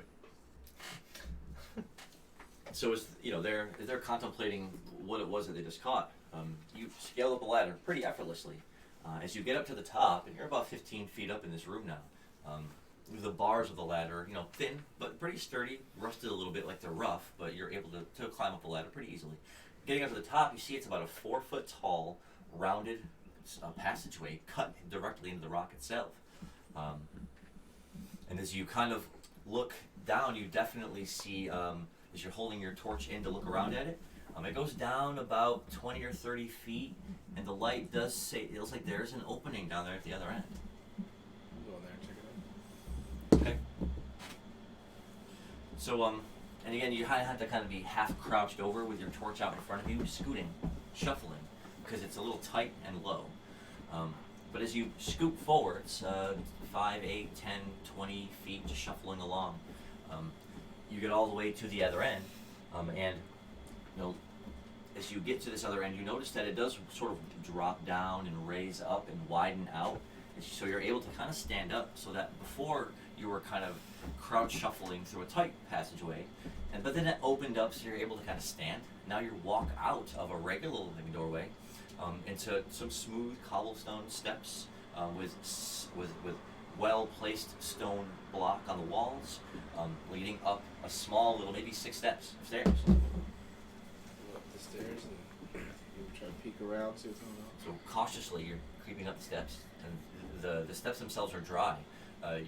You're still letting off the occasional drip of water or sewer moisture from when you had been in the sewer, and you can still smell the sewage, although you're not here because it's you. Yeah. But you walk up the 6 steps, and once you get to the top, you see at the top again there's another just like the other stairway. It's a very similar looking heavy wooden door with cobwebs and dust strewn all over it. As you walk closer, you see there's dust all over the floor here, uninterrupted and undisturbed, as if people hadn't been here in a long time. As a matter of fact, looking over your shoulder, you can see your footprints in the dust. Wow. Looking at the door itself, it appears to be just like the other door you had found before, but this one does have a handle. It does have those slits cut out of the wood, so you can look up and peer in. I'm trying to hold the torch and look in. You can see that it is some kind of a room in there, but all you can see is dust, thick cobwebbing, and it's a small room. You can almost see a wall almost right on the other side. Can I attempt to open the door? Roll the 6. A 4. So yeah, reaching up to the handle, it click, click, click. Is it locked? Yeah, it appears to actually, it is locked. It's strange because why would there be a locked door down here like this? But yeah, I mean the door handle itself seems to mechanically be okay, but as you jiggle it, it seems to be locked. Can I attempt to pick the lock? With what? With his good looks. Use a knife or something? Or? Charms the door. I don't know if I have a lock pick. Maybe I'm making a lock picking set or something. Huh. Did you? I mean, if I can't, I'll just break the door down with wood again, like with my wood axe. If I it's have a wood, lockpick. you could burn it. I think I'm doing too much smoke. I have a lockpick. Oh, you do? Yeah. I never saw that coming. I also think I have the skill. Can I use my lockpick. claws? Can I like retract my like a cat does and like Roll 1d6. let's go. 5. So you can unsheath your index claw, and you can put it inside the small lock hole. Because it's metal components inside, you can jiggle your claw around a little bit, but you're worried that you might break off your claw, jamming it around in those metal pieces. Oh, okay. Alright. I'm just gonna swing at the door with my wood axe. Alright, so hefting the axe, you take a back stance, and you go to slowly draw it back behind you, and then you hear the echo of something coming from from way back behind you. Whatever I'm that just gonna was. ignore it. It's like, sure they're fine in there. Leave it. It's the heavy grating sound of something. Oh, I'll be alright. Roll d6 to swing the axe. A 1. So you swing one time, it shunk. We're aiming for the handle. This strike is about 5 inches off to the right, closer to the middle of the door. It sinks in. It's where you have to put your foot up against the door and slowly wedge it out. It caused a deep groove in it, but it wasn't on the lock. I'll swing again. A 4. This time as you swing, you actually hit the wood next to the handle. It lets out another loud shunk, and some wood blast off the bottom of it, and a couple of chips of it. As you hit that spot right where the lock metal is up against the wood of the door. Bang! So this time, as you go to wrench it left and right, you're able to put some pressure on the lock itself and the wooden door as you're wrenching it like this, and then the axe falls out. So now you've got a deep gouge in the wood, right up against where the lock is set up against the wood itself. Keep swinging. Shoot. A 5. This time stepping back. Oh man, see how hot it is? How hot it is here. This time as you step back again, take a step back, another step back, you swing to the side, hitting the top portion of the lock, right where the top part of it is, and the top part of the previous attack you did was. So shunk, it sinks in, and as you wrench the axe slowly out, the hole, it's like a cut like this and a cut like this over top of the lock, and so now the whole locking piece is kind of splintering, but staying stuck to the other side of the wall. Which means that as you pull your axe away, the chunk of wood that you knocked out would be enough for you to wriggle your hand into. And you've broken the door away from the lock, though the lock is still set against its mechanism on the wall. So roll 1 more d6. A 2. You kind of reach in with your hands like this, and you pull on it. The final little pieces of wood that are holding it together are as you finally just... You go to pull it so hard, you pull the door away from the lock. So the lock is still hooked to the door on the other side, but you've pulled the other portion of the door away. Awesome. The weight kind of causes you to stagger back for just a second, to catch yourself against the wall. You almost fell over. Oh, But yeah, the door now swings open. Dust just comes kind of rolling out.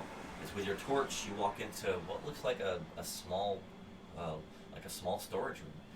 You see a couple of buckets with like ancient-looking mops and brooms. Dust all over them, cobwebs all down them. You see on the other side, it looks like a wider sort of a cleaning bucket with rusty wheels.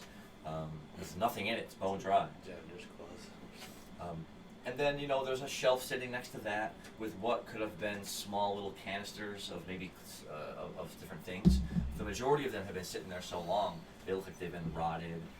With an inch of dust all over all of them. But there is a door on the other side of this room. It's exactly like the door that you really just encountered. The same exact size and dimensions and density. But as you walk up to this one, again walking across the small, we'll say it's about a 6x6 room. You walk across it and peer in, and this time you see something similar. You see nothing but a straight slab of rock behind that door. Is there any boxes or anything I can check for loot in this room? So there was all just buckets over on this one side with, again, mops and brooms and broom handles all lined up over there with an impossible amount of dust all over them. On the other side was that longer, empty, rusty wheeled bucket, and then next to that was a small little shelf. And we'll say there was like 4 canisters all sitting on it, all lined up with an inch of dust on them. Of the 4, one of them seems to have, as you walk up to them and you go to grab one of them, the whole canister, because it was made, the wood was rotted, just breaks away. Whatever powder that was inside of it just sort of all falls out of it, and even by you standing there letting out a breath, it kind of blows it away into the air. So that canister was already broken and kind of no good. But the other 3, one you can pick up, and it's a dusty canister about this big. You're able to kind of twist the wooden lid off the top. As you open it, it's got some kind of a white corrosive powder in it. Corrosive. Cool. So it's like a canister of corrosive white powder? Yeah. The second one is also a very similar looking wooden canister. As you lift this one up and you twist twist the dusty cap off the top of it, this one has some kind of a chalky purple powder in it. And Is as it you chalky purple? And as you examine the third one and you pick it up, this one, well, for whatever reason, that lid seems down there pretty tight. Roll D6. Fell in my bag. It's crazy. Sorry. Good shot. 2. Well, you can't seem to get this canister open. The lid is so tightly on there and has been aged for so long, it doesn't seem to want to budge. It's okay. I'll just keep that one in there. I'll put it with the others. And then can I attempt to open that door that has the wall behind the handle open? Yeah, you walk up to that one and, it's got the exact same handle as the door you just encountered. But as you put your hand on this one and you go to open it, you realize that it doesn't open from this direction. There's just rock behind it? Looking behind the slants cut out of the door, yeah. Okay. Alright, well, I'll go back, I guess. Okay. Takes me back to Egan's turn. She gets up here, he sees, looking up the ladder. She's no one up there. Oh, where did Sprinkles go? But, and walking up to these 2 iron gated doors, he sees that one has been pulled open pretty considerably. And as you're standing on the other side of it, he kind of slips through the doorway. As you're kind of standing, looking around this, and again, do you have a light source, like a torch or something? No, I couldn't see down there. Then yeah, the light that they're going to spill out isn't really going to give you a whole lot of illumination, so it's really just pitch black darkness as you're kind of trying to stare your best to see through the details, but you can't really see anything. You hear Egan stepping up behind you. Is that you, Egan? You're not playing the approach when you're approaching. What's going on? I totally forgot. It's like, your drum and Irving, they want you to come check something out. Okay, sounds good. I'm gonna cast a little thing. Let me know if you see anything down this hallway, Egan. I'm going to cast Zap directly in front of me. Okay.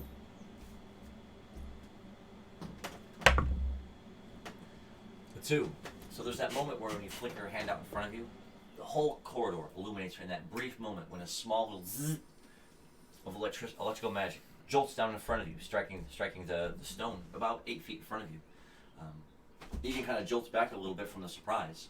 And then, in that moment when it's after light, when the darkness kind of settles back in, it makes it seem a little darker.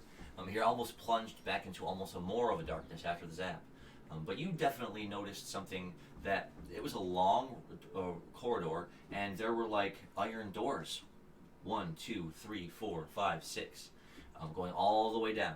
And there was, you couldn't really tell what was at the end of the room because it was only a brief moment, but you definitely tell that this might be some kind of a dungeon hall or something. The way how tight it was, the stone flat ceiling, and the many barred doors going all down each side of the corridor.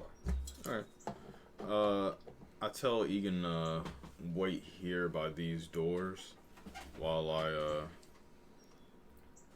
and I tell him if anything happens, definitely play the approach as I go playing the approach to go to Drum and Irving. You go ahead, you want to play the approach?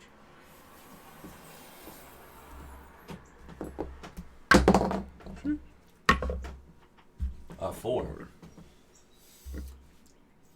So you start playing the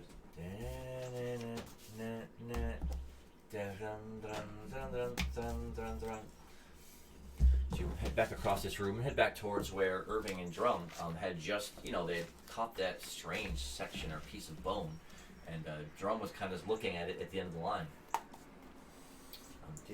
And after kind of examining it for a moment and letting some of the moisture drip off of it, you hear music coming from the other direction.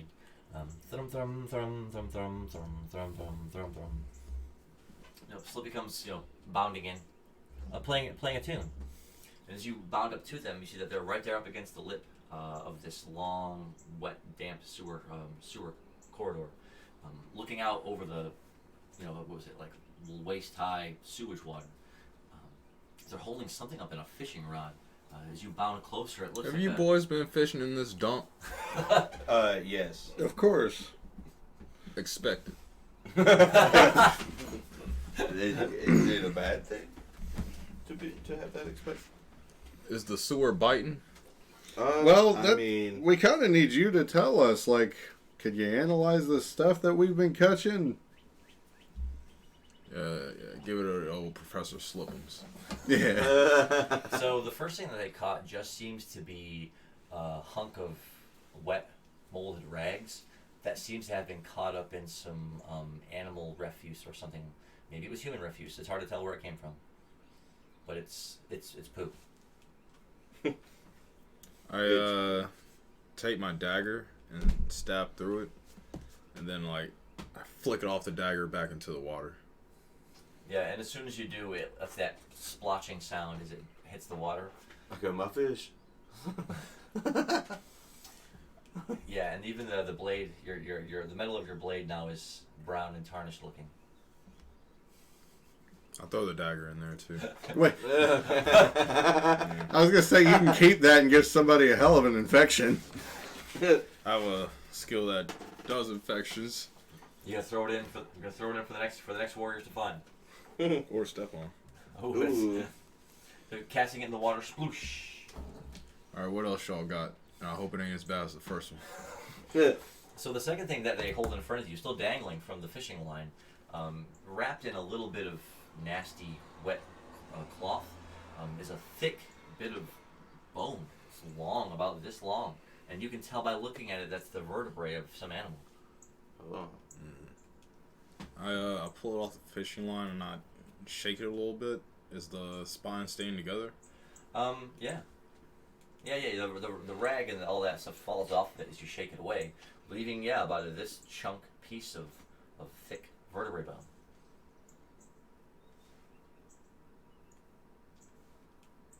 I pull out a healing herb and I crumple it on it, and then I eat it. So you consume the one herb. So you try to sprinkle healing herb around up over it to try to mask any taste it may have had from being in that sewer for an untold period of time. Then roll a d8 to consume it. A 7. Jeez. So as you hold it up to you and it slowly kind of sinks into your mass, you do that to avoid having to taste it. There is that harrowing moment when he does this, that if it's a smaller object, it really just sinks into his mass and then slowly dissolves and fades away as he absorbs it into his body. Knowing where this came from, you can't help but just be like, I'll do it again.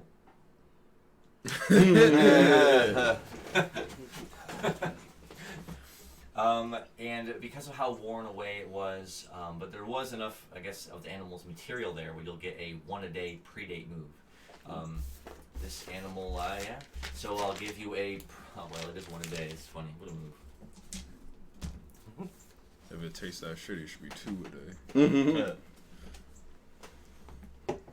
Two's in the chat. And you can only use it on Tuesdays. Once a day, every Tuesday.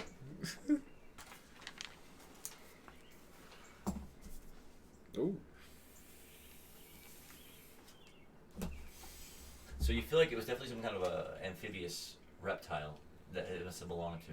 As soon as you consumed it, you just got the feeling that the taste for flesh and the want to hunt and the need to just like float with your eyes just above the water, waiting for something to move.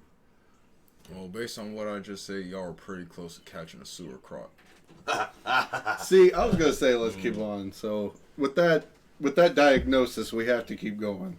It's like gambling. You gotta keep going. But if we've been fishing for it, it probably knows we're here, and it'll probably show up even when you're not fishing. I mean, hey, if there's a small vertebrae, But if it's also the then it's bone, gonna be it a could have been the big last one that was here. vertebrae. And I mean, we could just kind of fight it, and then we wouldn't have to reel it in, and then fight it. But we've also walked through all the corridors leading up to here, Really, and so fun. the ways are so like small. It'd be surprising that we didn't even step on it. For real. Or- Solid logic. Or that it would have just fell out of the sewers. I say we go deeper into the sewers if we can. Because, Speaking It of, I flows did open downstream. those doors in that room we were just in. That must have been what you had heard earlier. yes. We can go investigate and come back to the sewer to fish more if need be. Sprinkles went up the ladder. We gotta make sure he's alive first. Yeah, let's check on the cat. Yeah. Then go from there. Alright, I'm stowing away your fishing gear. You walk back along this hallway into this larger ventilation room. Next time, fishing in suit. They're just trying to catch some ninja turtles, some mutant ninja turtles. That'd be sick. We just pull out Michelangelo. You see, they get glorified because they do live in a sewer. But could you fish imagine in living in tomato a soup sewer? and you pull a whole tomato. No. Like, how's that even in there? Damn. And that's a lot of sewer pizza, too. Yeah, it's good. Man. Oh man. They went through a lot of pizza. Coming back into this ventilation room, you do look It up had the that ladder cheese pool though. just in time to see Slippy poke his head out of that opening up there at the top of the ladder. Oh wait, Sprinkles? Sprinkles. Shouldn't get Sprinkles and Slippy mixed up. Hmm. The three of you walk out to see Sprinkles just pop his head out of that corridor way up there. And now that you have the lantern, you're able to kind of see a little more into this room. So he's holding the torch out above him as he's looking down over the three of you as you walk in. Egan is kind of stepping back towards you guys now, and I say to Sprinkles, did you find a litter box up there? No, I found a bunch of cleaning supplies. Wasn't much in there. I found these canisters or something, and I found another one of those weird doors with the stone behind it. I think cleaning is something this place hasn't seen in a long time. As is a layer of dust. I wasn't up there, so I didn't see that. But Can I hop down the ladder? yeah, you scoot down the ladder. The party is regrouped here for the moment, as holding the torch out in front of you. You're gonna go with Drum behind you, and then Irving, Slippy, and Egan. 5 of you are gonna kind of go one by one through this door, and he did wedge one of them open enough, and the other one is in the other way, to where you can kind of easily just kind of go through them. So you'll go one by one in through that doorway, and as you're holding your torch out in front of you, you pass into what looks like definitely some kind of a dungeon-esque hallway. The floors have moss on them here and there, but it's somewhat dry. The air is still damp, and you still see moisture on the walls, and you can still kind of feel the moisture in the air. It's so humid. But you see 1, 2 iron barred doors, and then there's 2 more further down, and then 2 more even further down. And as you're sort of walking with everyone behind you in file, taking a moment to look around in this room. Again, it's drier than the other rooms that you've been in, but the walls are only about 8 foot high, and they come up flat. And so you're able to, as you walk up, you're able to kind of look into the first set of doors as you approach them. And there, scoot this back. This room. Ventilation room. There's a corridor. You're able to kind of look inside of the, because it is just iron bars. There's no wood against them or anything that would bar you from looking in. The first 2 that you see look definitely like they could be dungeon cells. There's what could have been a cot long ago, but it's since been so worn and rotted that it's just splintered, rotted pieces of wood here and there, with the thinnest bit of torn, tattered cloth across the top of it, like it may have been a blanket. You see what could be manacles up against the wall with an inch of dust on them, but nothing in that room that you notice. Say that's Sprinkles is looking in that one. His drum walks up to this one and kind of peers inside, holding your lantern out. It is very similar to this one in that it's a small circular room. This one doesn't have any kind of cot in it, but it has what looks like a dusted pile of bones over in the corner. A skeleton and a rib cage, and you see other various bones all strewn about. There's not much else in this room but that you notice. And there's another door. I can make bone moves. That'd be kind of weird to make out of human bone, but I mean, you're not human. that's true. Oh yeah, I mean you only see them as bones. The skull looks vaguely humanoid, but you don't know what species it could have been. Well, I don't know that they're there. Is that door locked? The one that you're standing in front of? The one that had the bones on it. Oh, turning. Drum is already kind of holding his lantern out, investigating it. No, it doesn't look locked. Oh, good. So reaching out, and as you pull it open, it lets out a slow creaking. It seems it hasn't been opened in centuries. But stepping in, again, it's just a small little dungeon room, and it's only thing it has over in that one corner is just a skeleton, just laid out in bones. Kind of look and see if there's maybe like any little hidden spots where this guy like stashed his last little bit of treasure or something. You can roll these d6 to investigate. Before he died of Maybe there's starvation. a ring in that pile of bones or something. A 2. It just seems to be a pile of bones. There was maybe a thin strip of cloth that may have been a waistcloth or a loincloth, but there was no other clothes, no boots, no armor, no jewelry, nothing. Can I check the walls for any writings? Any last notes? Looking around the walls, holding your torch out, you see what look like lines or scratches that may have been made with fingernails. Oh god. Okay. Alright, well, let's get out of here. I've been trying to dig out. So the 2 of you kind of step back out. Does anyone want to get anything out of that room? You guys can take the bones. I'm gonna go up and check one of the other doors. I've eaten enough bones for today. I'm gonna go check the other dungeons. So Cells. going down this way, and Egan was walking with you.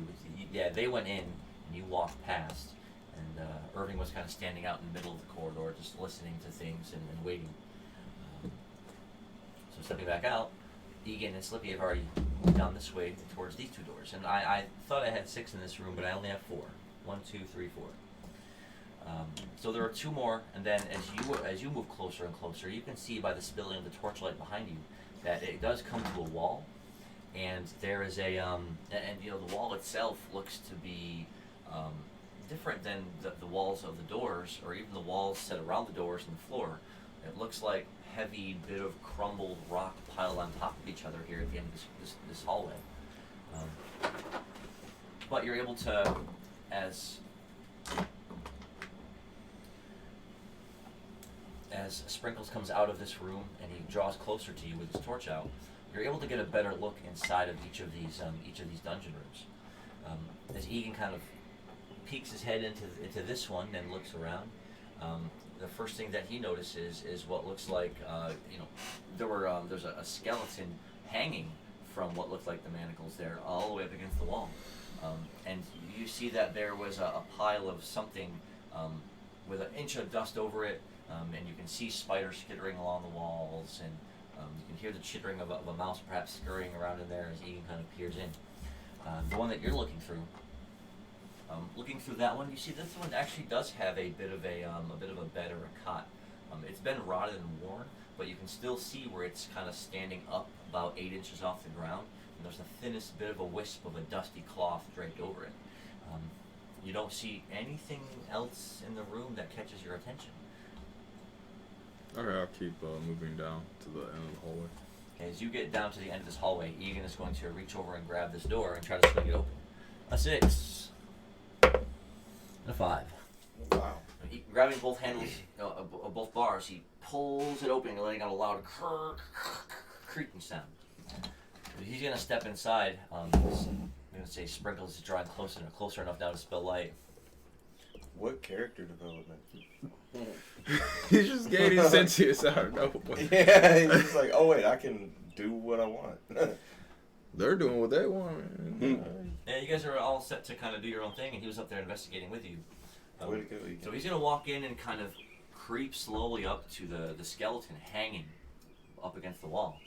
It's got a layer. It's got a layer of dust all over it, and it's got cobwebs running off of it in all directions.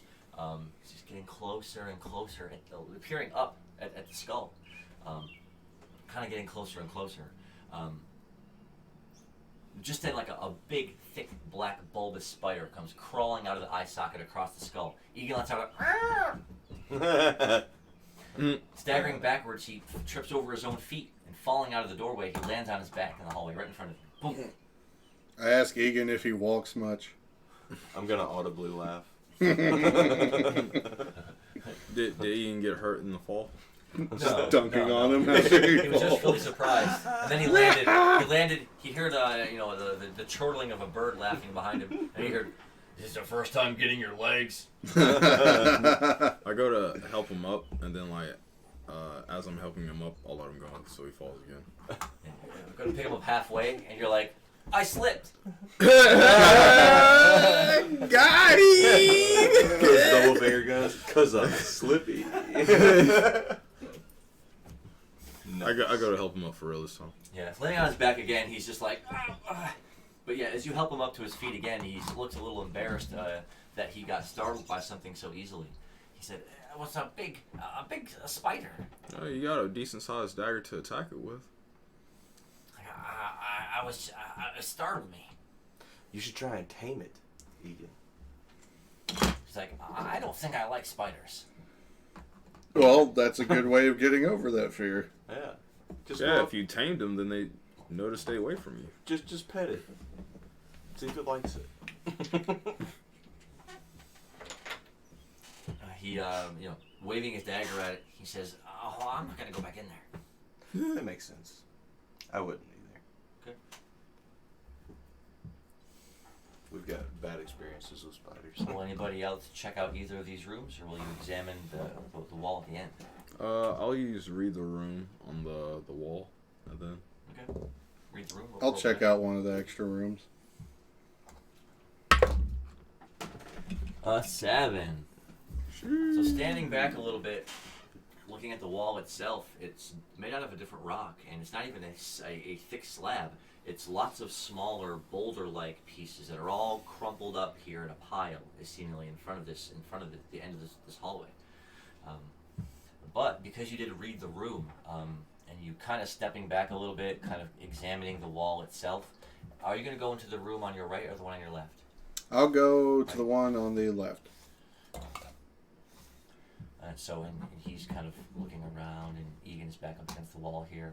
So as you kind of back up, kind of looking at moving back away from the wall, you get a bigger sense that it gives you the impression that, you know, if rocks came tumbling down over that hallway, it would look exactly like this.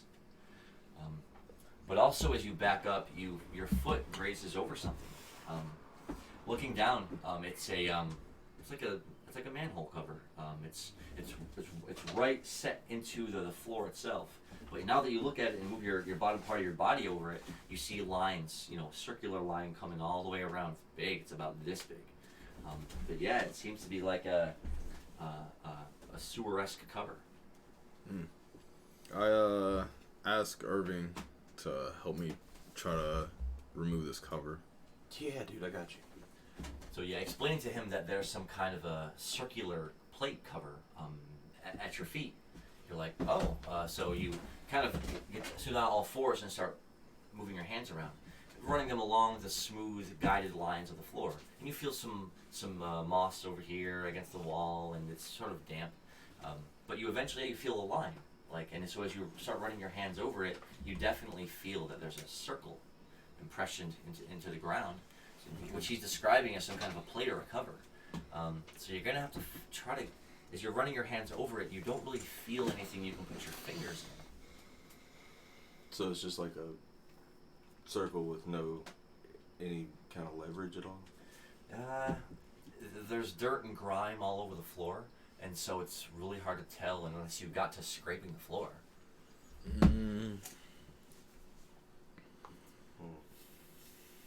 I've got a pickaxe. I could try and wedge it in between the cracks, maybe? Or just try to keep attacking until I see a spot for you to try to leverage up, since it's still covered in moss. So two of you roll d6. Can we work together? Yeah, go ahead and roll d4s. A 4. Hey, here you go. What was That the is other a 4. And I rolled a 3. And he matched it with a 3. So I'll give each of you a +1 as you're swinging against the floor with the wide edge of your axe, and you're watching to see if any Y'all both if any missed lines together. or grooves are here in the stone floor itself. A 1 and a 6. Roll the 6 again. Please hit that one. Oh, no. Knocks another This is the 6. What are the odds? Hits another 6. Damn, that dice strong, man. Dang. That thing is Hold on. beefy. What's going on? Knocks him into a 6, and you land a. Well, actually, if you re-roll it, then I gotta change his back.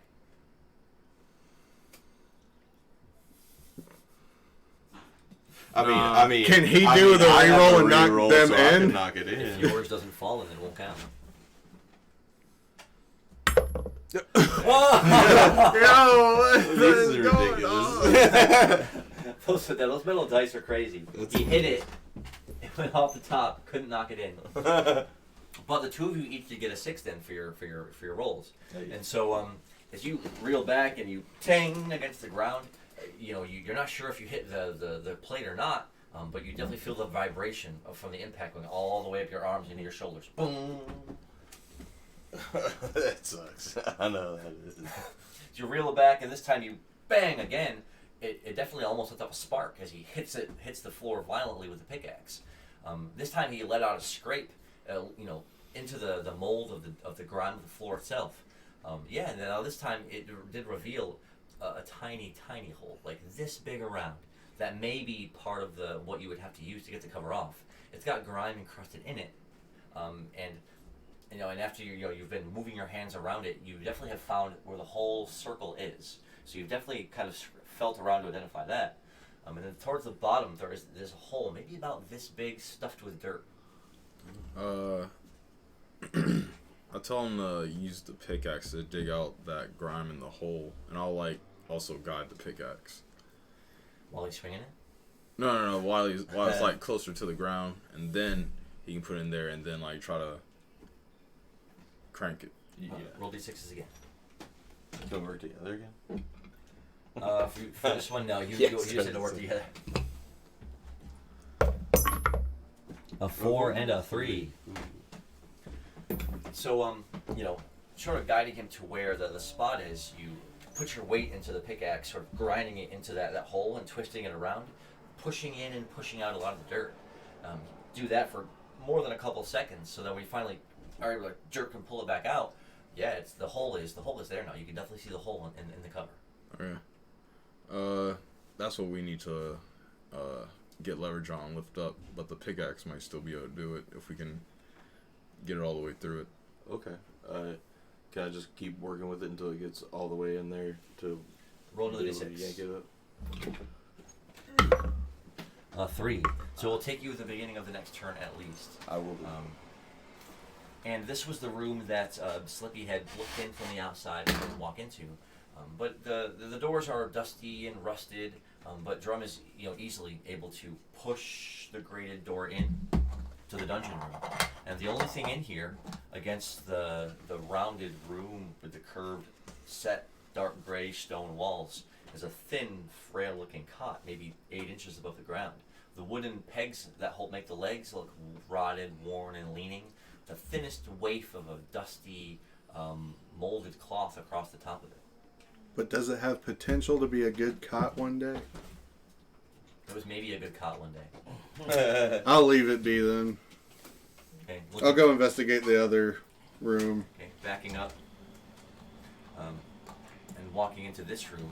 Yeah, so this was the room that Egan had gotten such a startle from, and there's and you. First thing you notice is that you can see his scuff marks in the dust of the room itself from where he'd been walking around. He thought he had tripped over his own feet, but he tripped over a dusty pile of something here in the corner of the room. It looks like it's a thick bit of cloth, and looking at the skeleton still manacled, chained up against the wall like this, you reach over to the dusty bit of cloth and you go to pull it away. It's whatever his effects may have been long ago. Anything wood or leather or cloth has long since rotted, faded, and worn away or sunk down into itself. So the only thing that's kind of metal here now is looks like a metal helmet. I'll take it.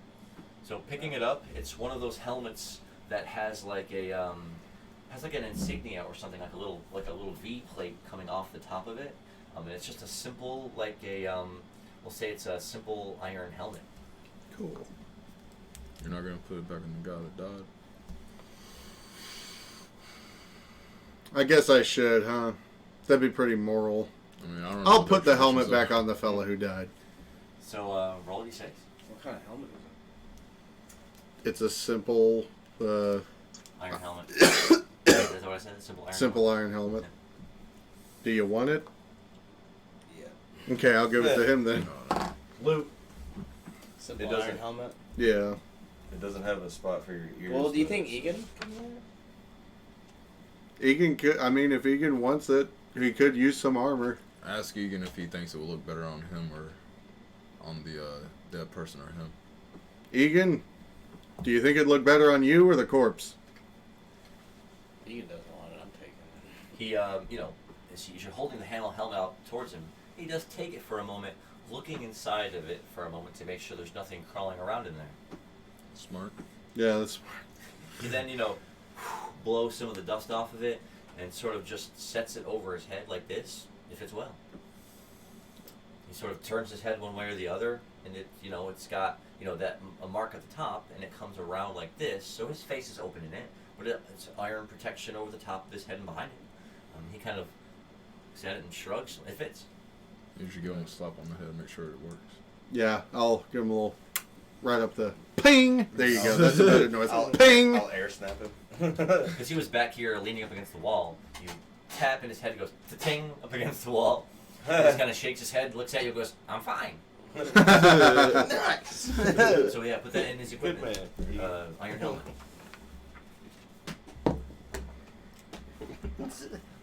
It did it. I'm good. Also put it in his equipped armor.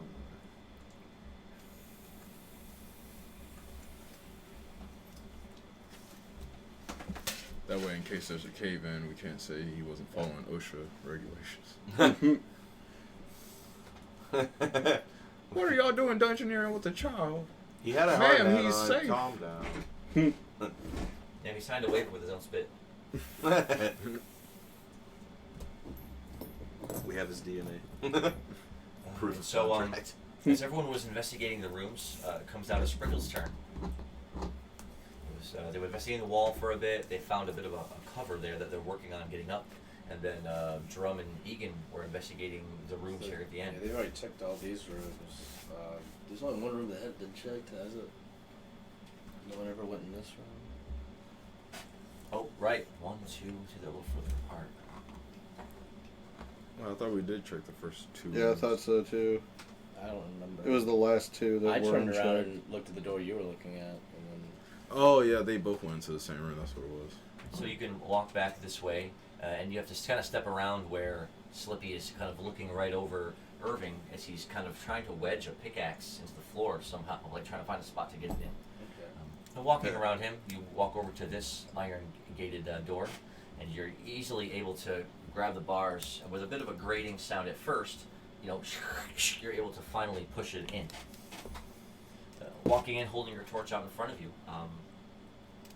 Was this the room that's? just had a bed. Oh, well, yeah, it was. I couldn't even really call it that. The bed here had long since been rotted and worn away. There was just little bits and pieces of cloth on the floor over in that side, and it didn't have manacles hanging from the wall. Just a pair of dusty metal shackles. Kind of look around for any secret hidden valuables, or What? maybe a secret compartment. You move a stone and there's like space behind. Looking for a little. Ooh, not this time. Can I So, take the shackles? I don't know. Well, that way, if you want to roll an independent roll for that, you can. Okay. That's by distance. I didn't find anything on it too, so. No, nuts. Well, I'll try to take the metal shackles. 5. Yeah, and so they've been there so long, and the bracket pieces that are bolted above them up look to be worn and rusted and oxidized. So you grabbing the shackles, you lean back for a second, and you can even see the bolts start to come out a little bit from your weight while you're leaning backwards. So putting a foot behind you, you pull back, and you hear boom, and not only do the shackles come off the wall, but that long metal bracket piece that bolted it to the stone pops off with it. And we must have some weak prisoners in here if you guys looking. What's the item? It's a pair of shackles. Each one has about a foot of thin chain at the end of it. Alright, I'm gonna get out there and try to help him pry open that thing. Whenever we get a ship, those shackles will be great. You also turn the shackles into a weapon. That's true. That'd be cool. Like Liu that. Kang. None shackles. Liu Kang. None shackles. He's the god of fire now. He's probably not going to be a fighter in Mortal Kombat. You watch. Yeah. See, I look at him and just look at you a certain way. Yeah, Mortal Kombat Yeah, they Armageddon, rebooted Liu everything. Kang was the zombie, and he had the freaking chains they used as weapons and slung Oh, yeah. around him. Yeah, that's nice. That was pretty crazy. Heard They've that. given Liu Kang 3 different weapons now. Yeah. Wow. Heard that they got Jean-Claude Van Damme to be a character model for one of Johnny Cage's. Oh yeah. Yeah, yeah. One of his It's gonna have an sisters or whatever. like Marvel vs. Capcom 1 assist mode now. That's pretty awesome. That's pretty awesome. So- Something that they probably should have had for a We'll while. probably have as many 'Cause, characters as even Armageddon in like again. Tekken Tag, you could like do assists in the middle of your Yeah, moves of and bring your course. guys in. Like, I've heard of that for a long time. So it's about time. Plus, it's probably an easy way for them to sell DLC. They're gonna find anything they can to sell DLC, of course. That's what they see. Like they need. Hell money. yeah. So as you come out of that dungeon room, you did just in time to see I went down the wrong as you were putting your weight all into it as hard as you can. You thought at first you maybe broke the edge of the pickaxe because it suddenly let out a brief jerk like this. Oh no. You weren't able to really see it, but as Slippy was looking on, the whole circular cover piece just goes like this. Boom. One edge sinking in a couple of inches, and the other edge popping up out of the stone, about 3 inches. Epic. Epic, epic, epic. So as Sprinkles comes out of that room, he notices as soon as that happens, And so now, reaching over to the edge that popped up, you're able to pull it like this, right? And you end up pulling it to where it's going.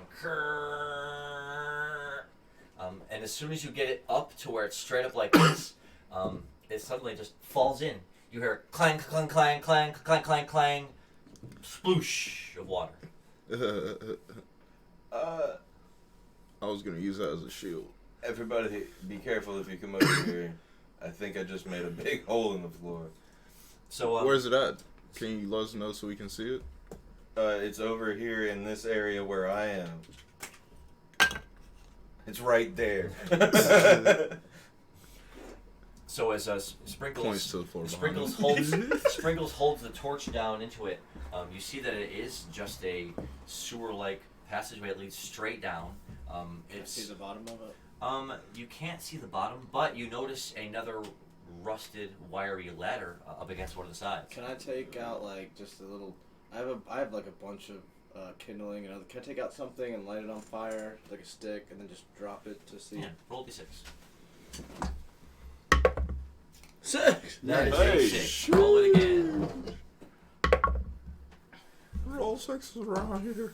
So yeah, just taking out a crumple of cloth or paper, or whatever, you hold it to the flame enough to where in that moment where it starts to ignite, you drop it, and it falls down. You see that ring of light around the outside of the shaft of the corridor as it drops down, and it goes down for just about 5, 10, 15, 20 feet, and then you see a splash as it hits water and it's extinguished. Okay. I'll start going down the ladder. Right. Yeah, I'll I will follow. follow. Yeah. Okay, so it's gonna go 1, 2, 3, 4, 5 in that order.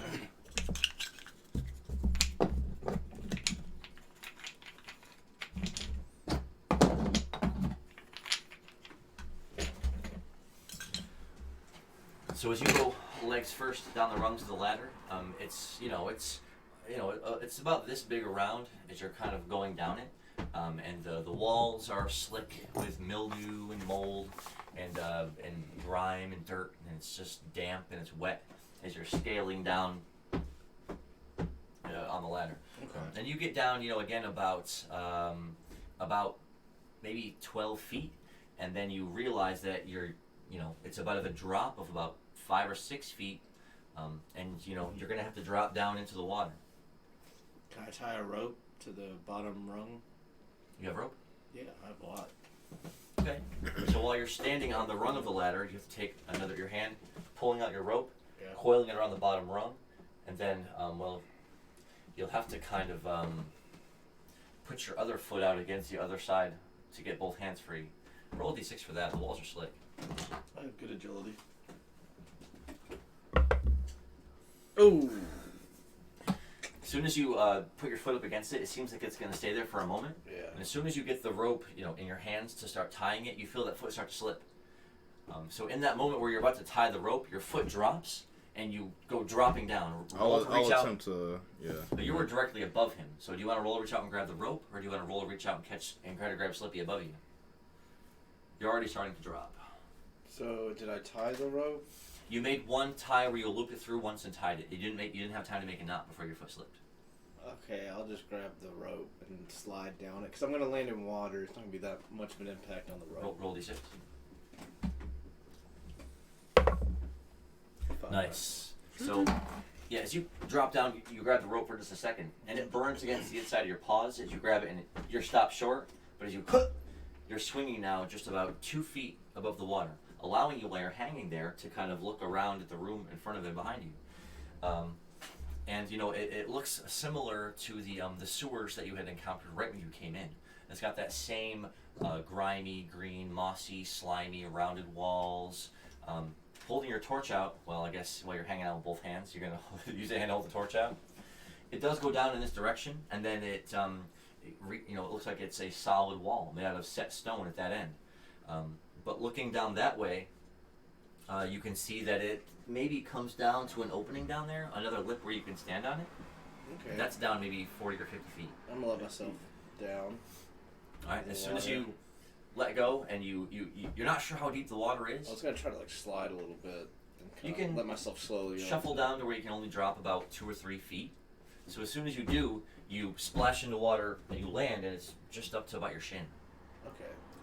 So you're and looking up the hole there, and the rope dangling down, you see Slippy on the ladder and everyone else above him, and you're like, "Hey, it's good. Come on down." Make sure the rope's tied. Pretty good. Yeah, I'll go to the rung of the ladder with the rope and attempt to tie it. Put a second knot on it. A second knot, yeah. We got at least double knot. And roll d6. A 2. Well, it takes you a bit longer because again, hanging on to the ladder with one appendage and trying to tie a knot with the other one is pretty tricky. So you kind of have to lean up against the ladder and put some of your body out to balance the weight as you're trying to hastily tie it into a knot. You do, though. The whole thing is just causing you to sweat from the exertion. Yeah, it comes all the way down. And then after that, I'll just drop from the ladder. Sploosh. And so, Irving and Drum, both of you roll d6. Ooh, let's do it. A 1. Where's my players? It Nice. went 6 and landed Will a you hit my 6. team, please?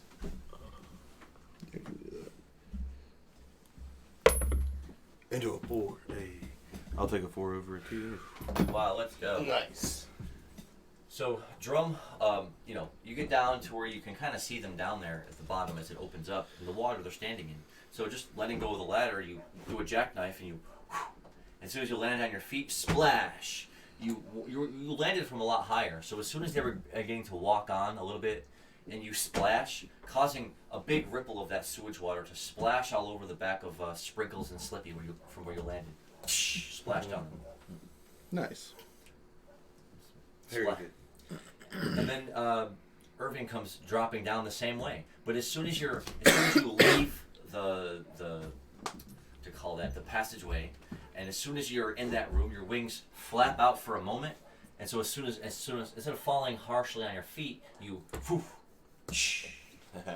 Sick. and then you hear scratching up there of Egan trying his best to get down the rungs, and then you hear a clattering, and you hear "Oh no!" As he comes tumbling and falling out. Will someone roll to catch him? I'll try to mold myself into like a place for him to land. Oh, that just happened too. Nice. Go ahead and roll. 7. Nice. Yeah. Your body flattens out and it elongates just a bit as he lands on your back. Boom! Falling off of you and splashing face first into the sewage water. Ooh, so that's the suck. Dang, dude. He gets up and goes, it got in my mouth.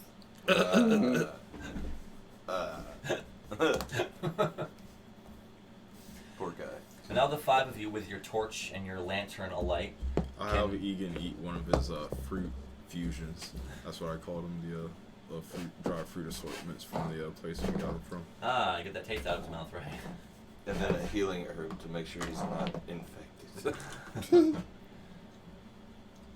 So this is a similar sewer tunnel, a lot like the ones you had first encountered. Again, but the water is only about a little above your ankles. So there's a lot less water here.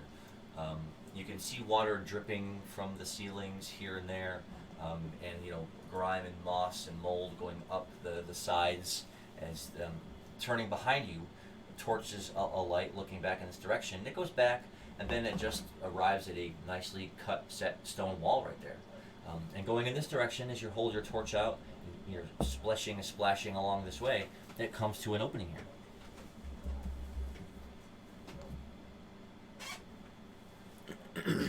Yeah, I'll go towards the opening. Pressing on. Oh, my bad. I thought we were following the leader. Oh, well, who is the leader? Me. There's not like a leader per se. I mean, It's if I just in guess- this circumstance, he was at the front of the group, so. I mean, so long as there's way, I'll just go as far as that will take me. Yeah. I got you. 'Cause I don't want to get too soggy in the sewer. Sewer is definitely soggy's a good word for it. That's a lot of alliteration right there. Soggy, sewer, slippy. Slippy in the soggy sewer. Yeah.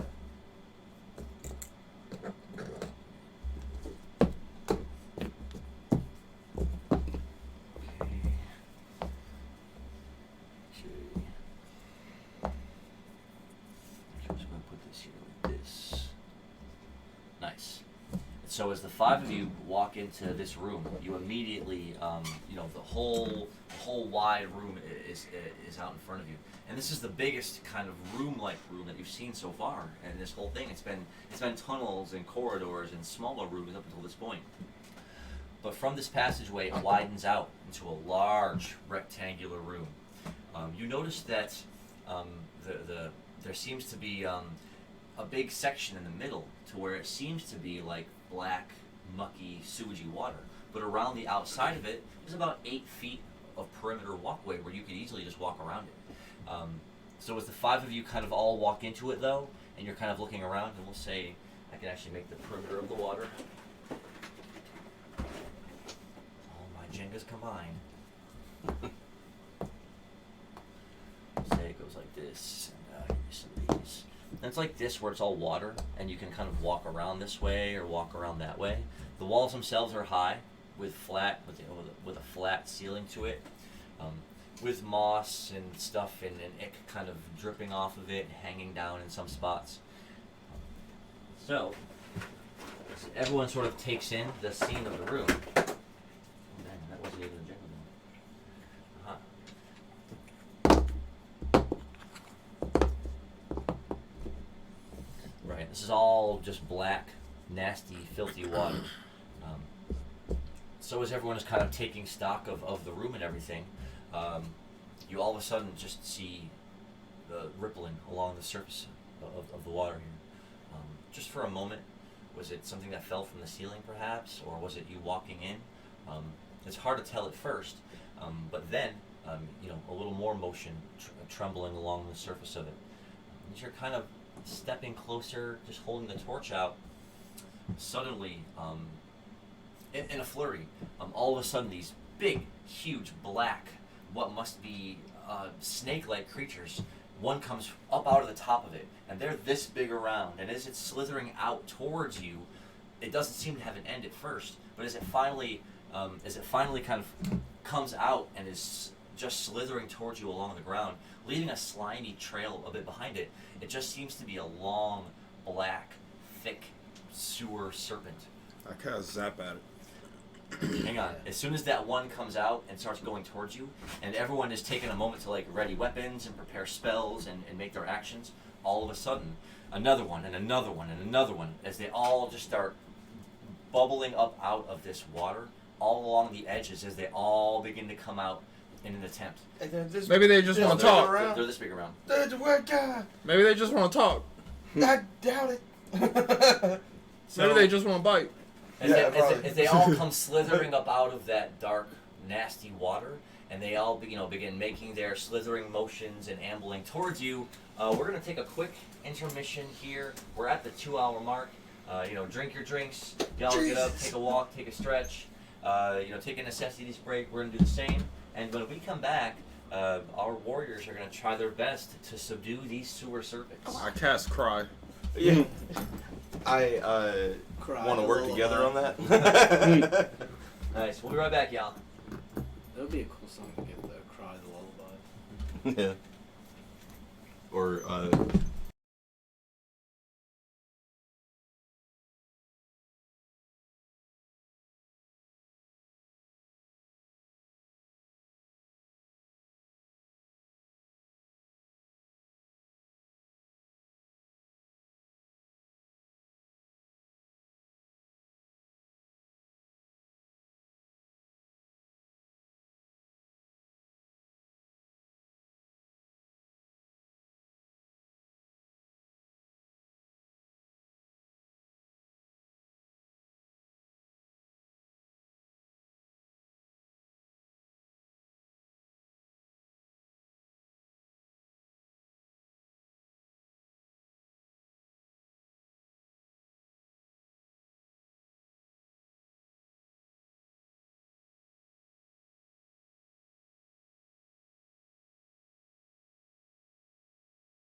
Oh, welcome back. Welcome back. Welcome back. Welcome back, StevieMillPlays. It was we all had a good intermission. We've got everything set up here while you were away. Were they trying to strategize and think of what they were going to do for this upcoming battle? I guess we'll find out this time.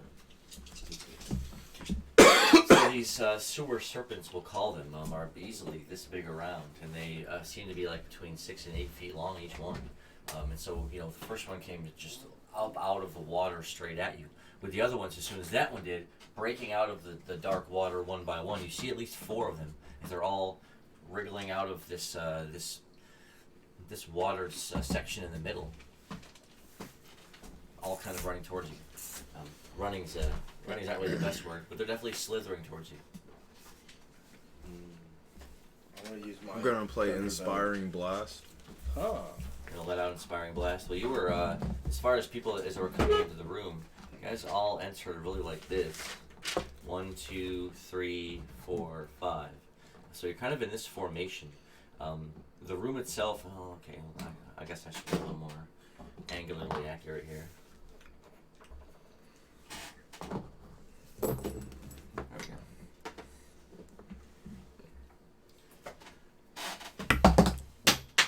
That dice is inspired. My man said we're throwing for distance today. Going for speed. A 10! Let's go. Roll it again. Very nice. Starting out with a bang. And 3 damn use. A 1. So on the 10, though, with the Inspiring Blast, the sound from it, and what instrument were you playing? Oh, the lyre. The lyre? So it's a bit of a fast-paced, battly, thrum, thrum, thrum, thrum, thrum, thrum, thrum, thrum, thrum, thrum, thrum, thrum, thrum, thrum, thrum, thrum, thrum, and almost hitting the strings pretty hard with each strum. The magic welling forth from you envelopes all allies and gives them a +2 to their next roll if it's going to be an attack-based roll. Oh, it will definitely be an attack-based roll. So now it comes to the next agility 6.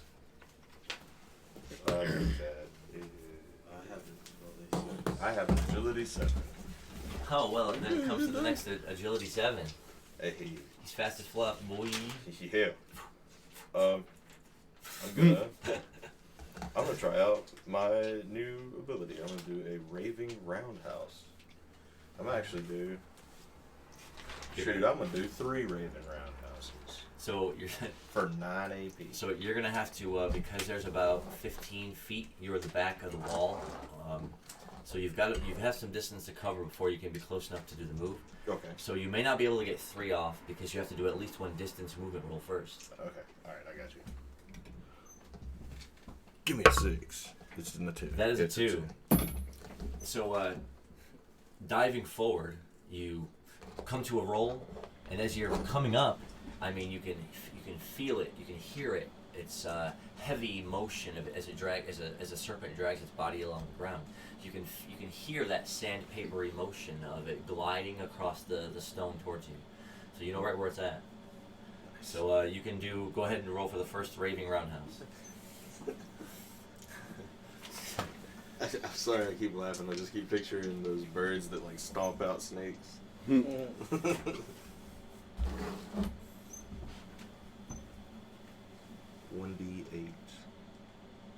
I'm gonna do 3 of them, or 2 of them, right? So you have to roll for the first one. Gotcha. A 3. Oh. So you were rolling. So putting one hand on the stone floor, you sweep your legs along the floor, like with one leg up in a kick, woof, like this. Yeah. It comes towards you, and your foot hits it broadside right against the front of its face. Boom! Nice. And as soon as it happens, you feel that dust and energy come off. Everyone else will be able to see the light illuminate around you for a moment in that bright, raving energy. But the kick was a low, sweeping around like this. And so as soon as you hit it, you slapped it against its face so hard that it spins, slithering, sliding along the ground like this. Its head and body is gonna strike the wall over here as you knocked it about 15 feet away. It struck the wall. Nice. So you roll a 3, so you won't have enough momentum to do another raving roundhouse for the turn. But as you're coming up, you did one forward roll, one kick. So as you come back up to your feet, you have the momentum to maybe do another movement. They're pretty far away, so I don't know if you can launch an attack. You could try it. Oh, that was a... Wait. That was an attack roll that turn, right? So you we got a +2 to that roll, and you rolled a 3. 5. So it was a 5. So instead of a low sweeping attack that just runs barely a foot above the ground, you swoop it more of an upwards motion, hitting it as your foot comes up like this. Your momentum is going to bring you around in like a bit of a back cartwheel like this, and it's going to hit it so hard that you're going to lift it up off the ground by about 2 or 3 feet, and it's going to do the same kind of spinning slow motion as it slams against the wall, and it's going to come sliding down, stunned. This motion is going to bring you around in a slow wing extended backflip. So as you land, you've got so much momentum, your body's going to tell you moving forward on its own. You might be within range this one to launch an attack. If I'm like up in the air at any point, I'd like to do like a talon dive. It'll take it'll be the last if you wanted to. Just because it'll be the last thing for the turn. So while you were doing the flip up in the air after the raving roundhouse, go ahead and try the talon dive. He's suspended in the air. A D6 and a D4. Oh Jesus. A D6 with a 5 and a D4 with a 3. Wait, 5 didn't and you a say for the next 2 attack rolls or just the next 1 attack The roll? next one attack. 2. You come swooping in, weapons out extended, right? Yeah. But because it was a little difficult for you to gauge the depth, only where the opponent was, you slam into it over the top of it so hard that the blade does cause a deep gouging cut on side, but you almost slam your chest into it, slamming it into the stone and pushing it along the way into the wall with you kind of on top of it with its slithering body up underneath you. Ooh, that's scary. I hope it's not a constrictor type. Well, Find out this time. We will find out now this it comes down to an agility 6, which now is Sprinkles. This one got kicked, knocked against the wall and stunned, and he literally did a diving attack onto this one, slamming into it and sliding it along the stone floor. So this one now has come up out of the water because these all have a base speed of 5, and so they're this one is almost slithered all the way out, and this one is behind, making its way up in this I'm direction. gonna shoot this one with my Thunderbolt bow. Dart roll D6. Yeah, where you're standing, you drawing it, knocking it back. You get a 5. Yeah. Oh. You, as soon as you let go of it, the whole room flickers again from the flash of the lightning magic that leaps out from the arrow. It lands over top, missing over the top of it as it slithered right around in this direction to come at you. So it grazed over the top of it, striking into the floor behind it. As soon as it does, the electricity, and you see it actually leap over the water. And as soon as it hits the water, you notice there's that moment where it sort of dances all over the edge of the water there. And as the water, it seemed to have an interesting effect when you hit the water with it. Okay. Can So one attack, and it's advanced on you by about 5 feet. Are there more of them coming out of the water? If you take a moment to look, they'll get closer. I'll just shoot this guy with another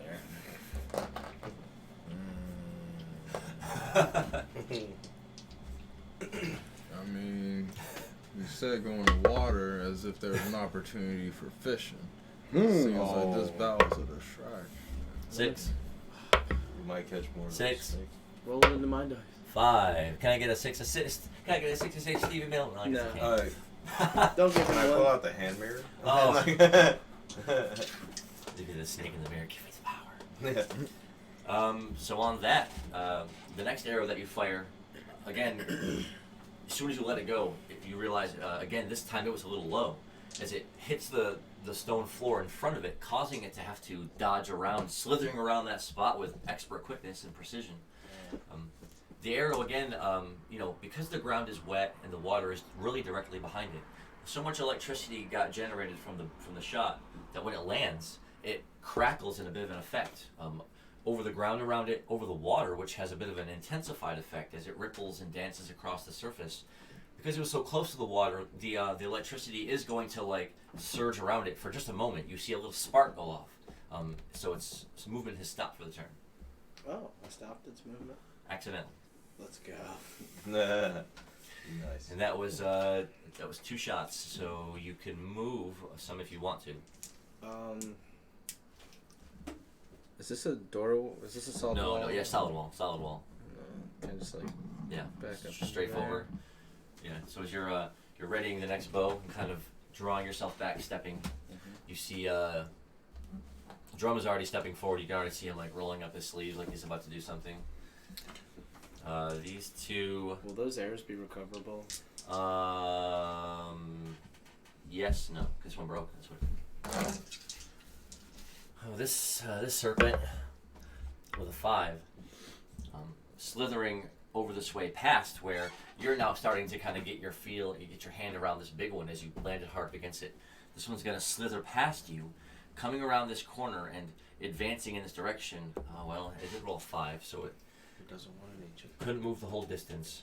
So as you were kind of finishing your song and all the battles started playing out, one is coming around in this direction to where you and Egan are standing.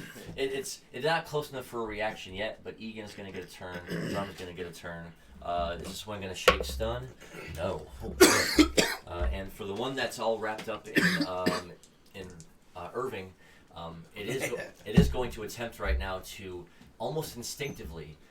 You feel it starting to shift its bottom part of its serpent-like body around the bottom of your leg as it's starting to already coil and twist around you with a tube. I knew it was gonna be some kind of squeezing thing. The snake leg lock. A 6. Roll Nice. again. I peck at it. Bro, you want to let a peck at it? I had for something else I didn't mind, but... I was thinking about Argela. Viper slithering into her. That'd be cool. Watch out! Watch out! Oh, we killed him. So as soon as you feel your body pressed up against it, you panic for just a moment. You already start to feel it kind of start to coil and move around your body. So you just draw whatever knife was in your left belt, which was? The Typhoon Dagger. As soon as you pull it out, there's already a feel of wind magic as it comes off of it. Stabbing into the side of its body. The wind that blasts out from it, you already feel blood spatter against your face. From the force of when you struck it, right? Yeah. The whole beast now is starting to writhe like more intensely, letting go of you a little bit. Though it's going to finish its turn out with something you almost feel its body up here coiling, and you suddenly it darts quickly. I gotta give it a +1 because That makes sense, dude. it's a 6. You felt it coming, but you didn't see it coming. It is going to attempt to strike you with a bite. You can roll. I mean, shoot. Let's see. Will instinct It's a 2. 2. Bite it back. So, what kind of armor do you have on? I have the leather armor and the chainmail cloak. So the chainmail cloak is going to make a big difference here because both fangs were out. Yeah.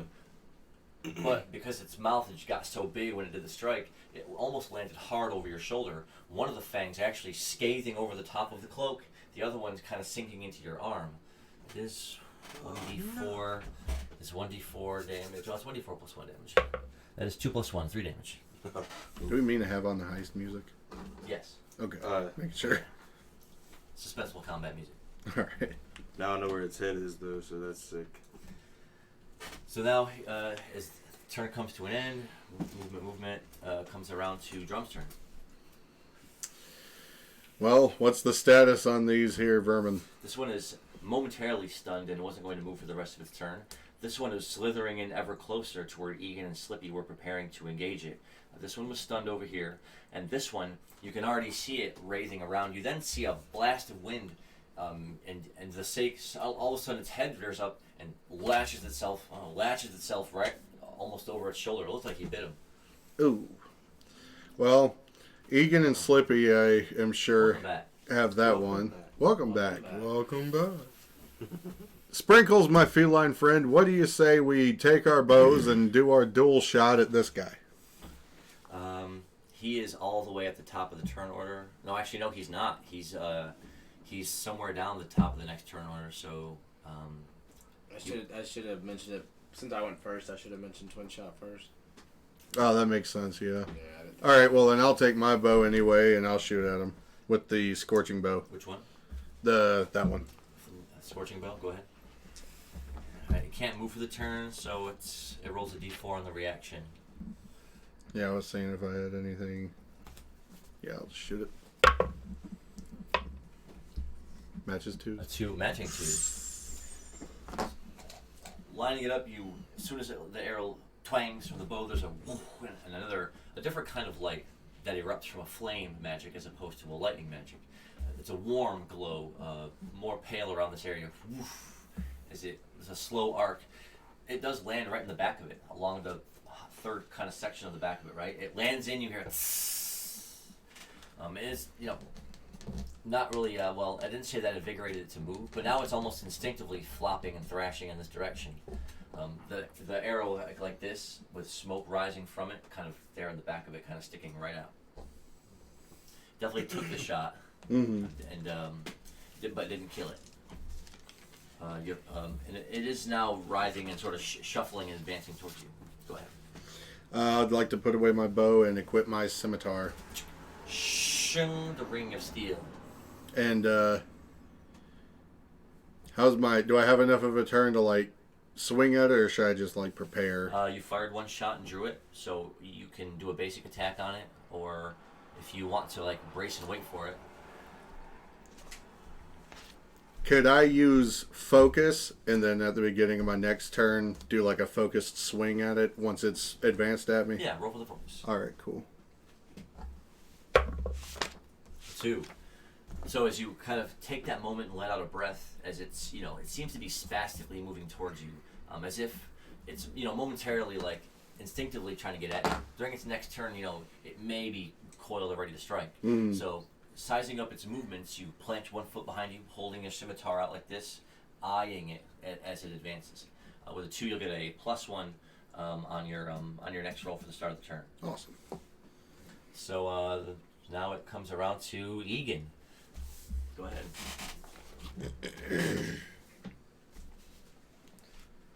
Let's go, you good.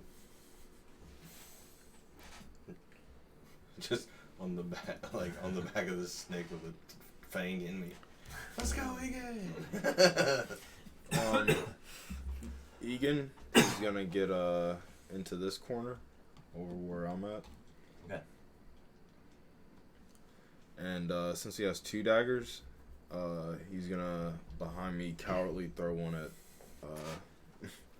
this snake over here. So moving to that distance, he was 5 to 7 away. Moving back here, he's going to be 10 to 12 away. So, Oh, could I have him throw a dagger and then finish the movement? yeah, so he'd be backing up, drawing the dagger out. And as he approaches the wall, he's going to cast it. So roll 1d6. Which dagger is it? A serrated dagger. No, 1 silver dagger. Nice, silver dagger. A 1. +2. Oh, plus this is his first attack. Get him with it. So it is a 3. Alright, well let me actually Keep it in the box. Let me actually put this bounce flat dice in the triangle. box. Oh, That's a no. 4. So Egan does throw it with a nice heavy-handed overhand toss, though it's the flat end of it that hits the snake and clatters spinning next to it, and not the blade. The weapon is here.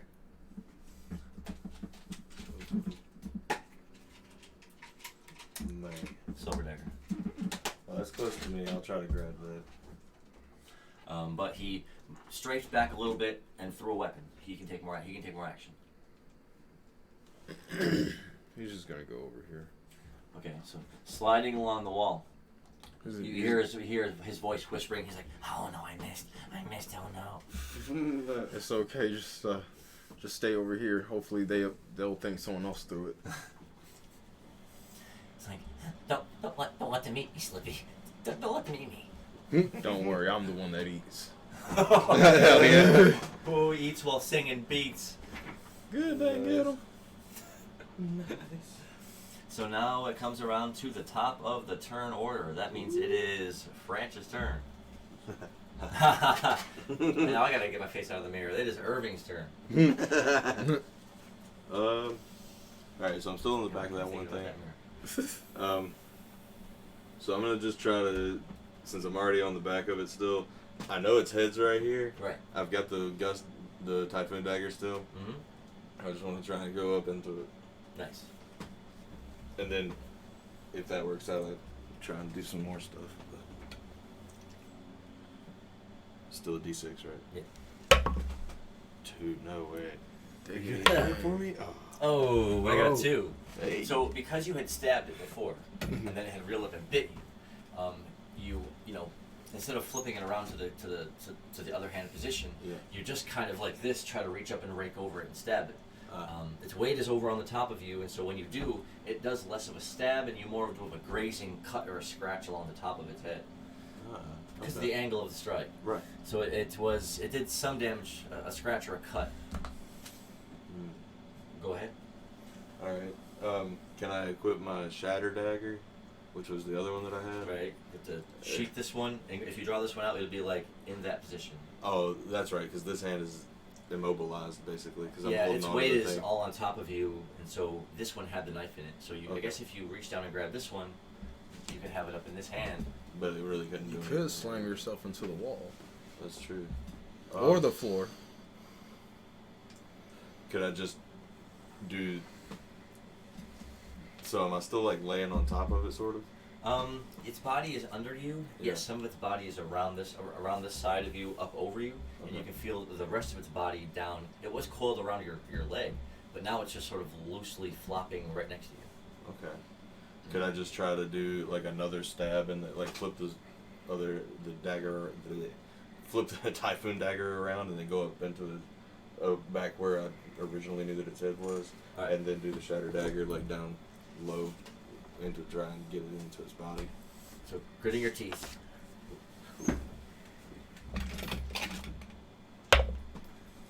Letting out a Tuesday in it. letting out a frustrated cry, you taking your Typhoon Dagger, you go to slam it onto the ground really quick to flip your grip on it. Yeah. As soon as you do, No. a 2. Tuesday in it. Its body shifts, and you actually your hand to keep your balance up goes over on the stone. Typhoon Dagger prone next to you here, so you reach down to grab your other dagger in haste. But you'll have to draw it out in the stabbing position. So now I'll roll a 1d4 to try to stab it behind you and hit it. Oh jeez. A 2. Tuesday. I don't know why I like saying this.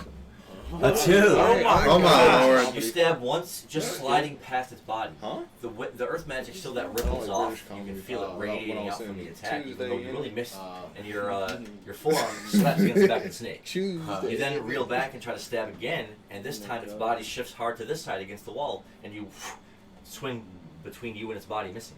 Oh man. All right. Now as if you feel its teeth and its head sort of dragging itself off and away from you, you can feel it shifting again, striking with a 1. Broke the streak. Must be Roll Wednesday. Wednesday in it. A 4. Roll it again.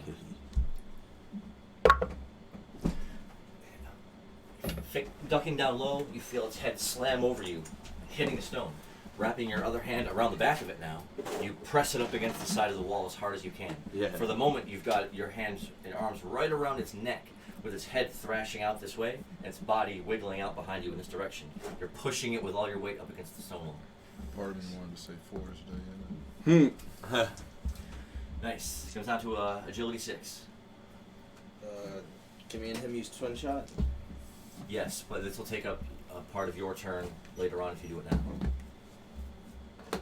Let's go. I would like to wait, no, do. he can't. He's Oh yeah, I was he's- gonna, cause he's I'm in my. focusing- He's focusing with his scimitar out for a strike. Well, I'm gonna use my bow, thunderbolt bow, and I'm gonna aim for this one. Aim for the other guy. I'm already prepared for that one. Okay, all right. I'll aim for this one. Yeah, this one he had been hit with a raving roundhouse.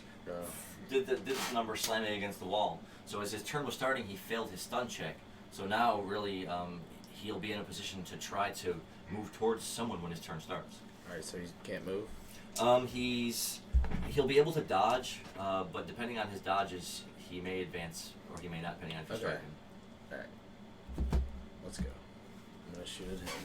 Thunderbolt bow. Let's go. A 5, very nice. A 1. Mm. Oh.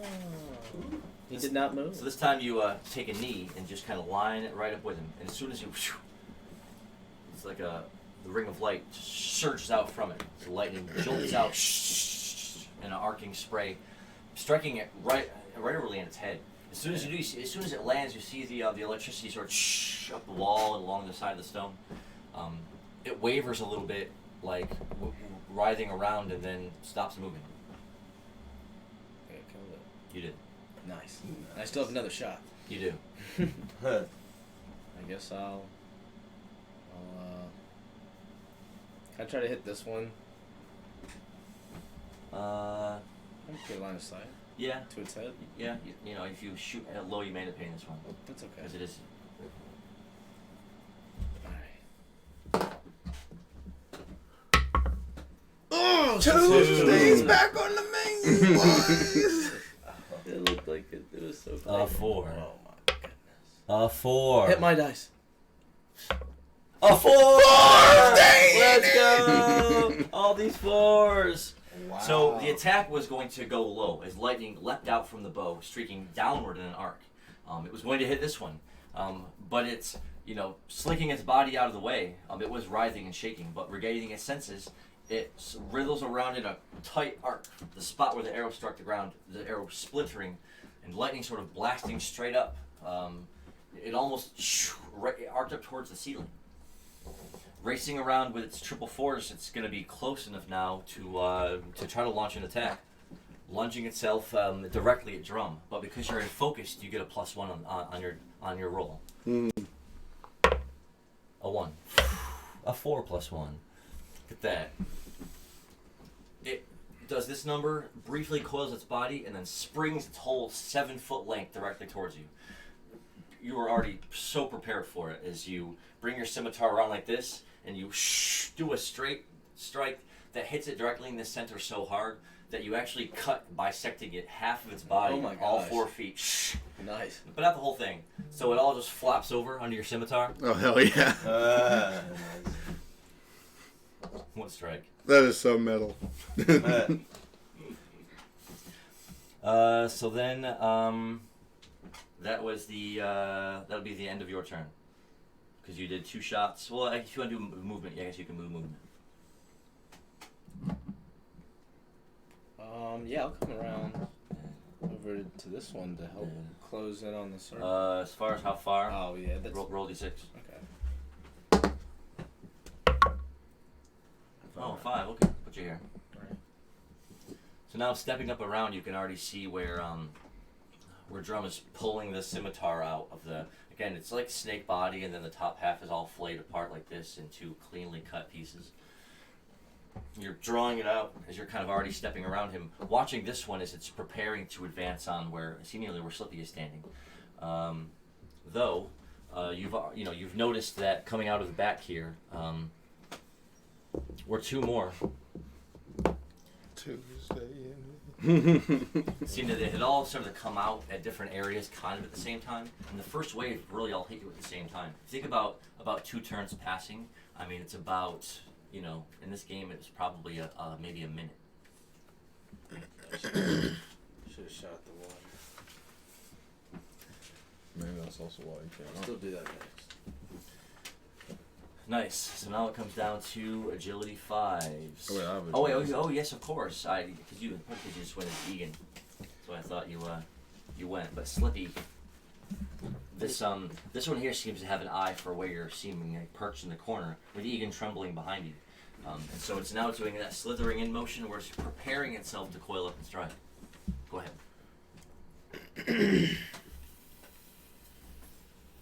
I'm gonna use predate dart at it You're already pretty close. to attempt to dash by it to grab that dagger. Okay.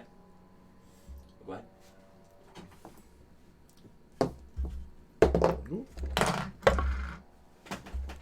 Oh, 1.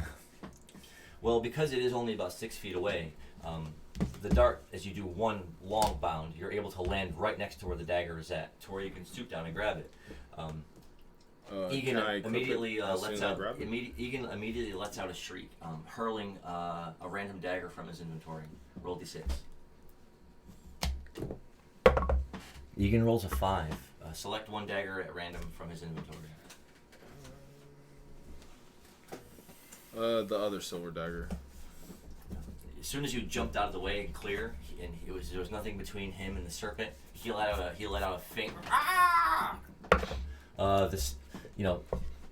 Distracted by your bound, this snake was poised this way to meet your attack. So the dagger that flips out hits it in the side of its body and sinks in halfway. The silver dagger is sticking out of its body.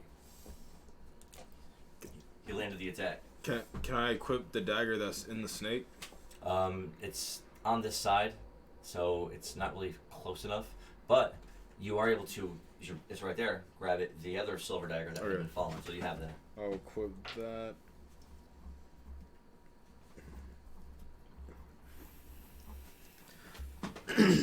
And then I'll attempt to use predate glutton on the snake to eat it. Ah.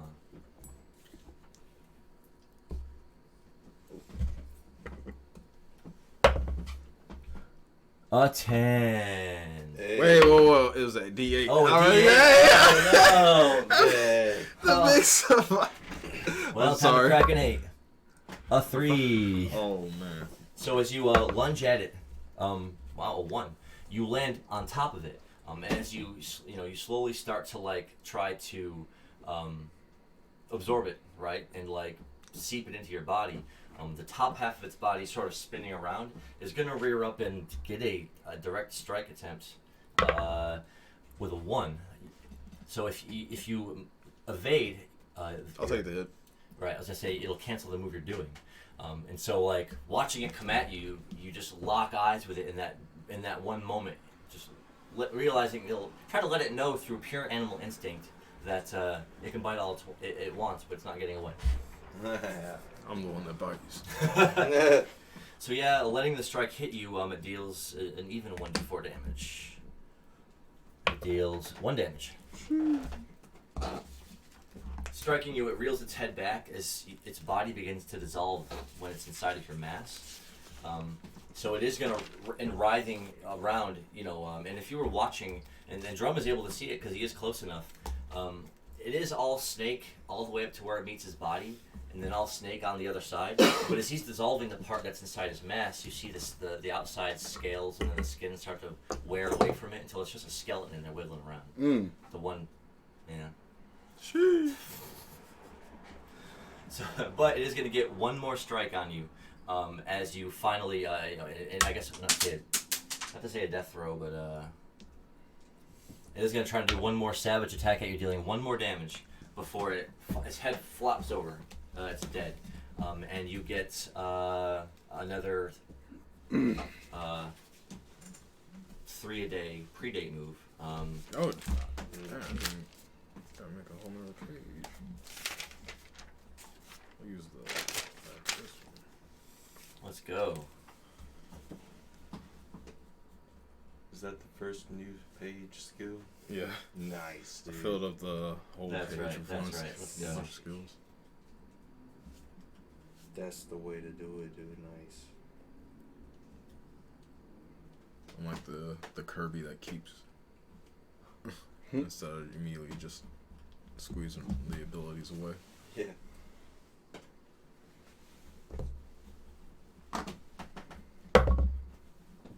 That was pretty. Let's go. So predate fangs. It's 3 a day. Damn. That's pretty cool. And yeah, for the low price of 2 HP, it's not bad at all. So now we'll come down to the speed 5s. I'll say that these were, for the sake of trying to get them to close the distance, a 1 and a 3. So slight advance, more of an advance. With ranged weapons and everything, I think these shouldn't be a problem. So now it will come down to Drum's turn. You had done all of that in your focused counterattack. So as your turn starts, you see Irving pressing with all his might as he's got one pinned against the corner of the stone, with another one slinking slowly up this way towards him. And then there's another one coming around this way, its tongue flitting out as it's writhing towards you. I'm thinking when the turns reset, we can do our dual shot on him. So in the meantime, can I use my giant cleaver to finish cutting that thing in half and then put it in my inventory? So roll d6. Ian 6. still has 3 daggers. That's wild. Planting your foot on one of the halves, you peel it back with the other half, stretching it out and splitting it along its vertebrae until you've got 2 long strips of sewer serpent. Fatality. Hey. That's the right point. Let's go. Hey, nice. Fatality.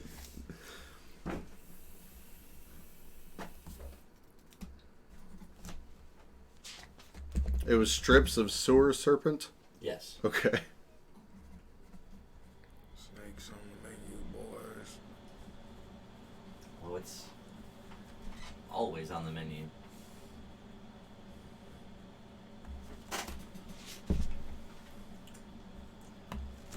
Okay. Cool. And yeah, So I'll then- just so then- wait. So then, as you look over this way, you just have to cast a look to where Sprinkles, you get his attention, and you've already kind of get your bow out, letting him know that you're ready to team up the strike. Nice. All right, now it will come to Egan's turn.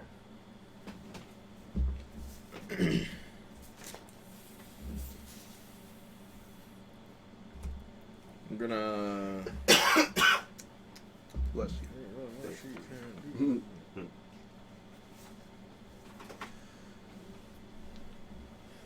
He's gonna attempt to help Irving, so he's gonna move as far as he can with the 2.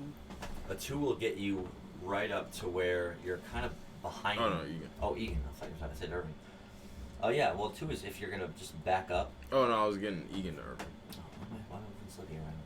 Yeah, I got 2 characters on the board. With a 2, he'll be able to get right up to where he's next to you. And if you want to roll another movement roll or take an action. I just want to hand him his dagger.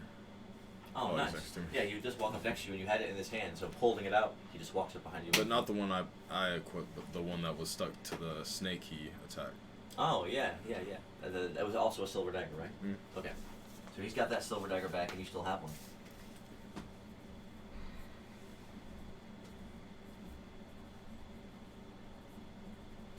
So he's standing next to you, he can move, he can take an action, or he can, because you two are adjacent like they are, if you guys want to wait till your turn comes around to a team up.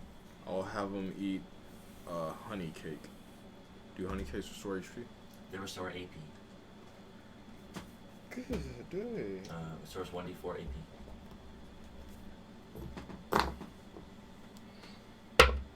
It restores 4 AP. Good day. At least my stuff. And roll it again. Oh yeah, you can move it. Maybe it'll be so tasty he'll just discover the recipe. Hey. Oh. He might have said, don't joke about that. I shouldn't have said It's like that. a huh? goblin trait. If he does, we won't have to burn that hut down. True. That too. Or we burn it down. The hut burns tonight. I hope we go back and they just moved. Turns out they gave us the bad honey. Hey, right. That is a big city. So he moved up adjacent to you, took the weapon from you, and consumed the items. That'll be his turn. Alright. Okay. So now it comes back around to the top of the turn order. It is Irving's turn. Alrighty. Let's see here. I'm still tussling with that one big snake. I'm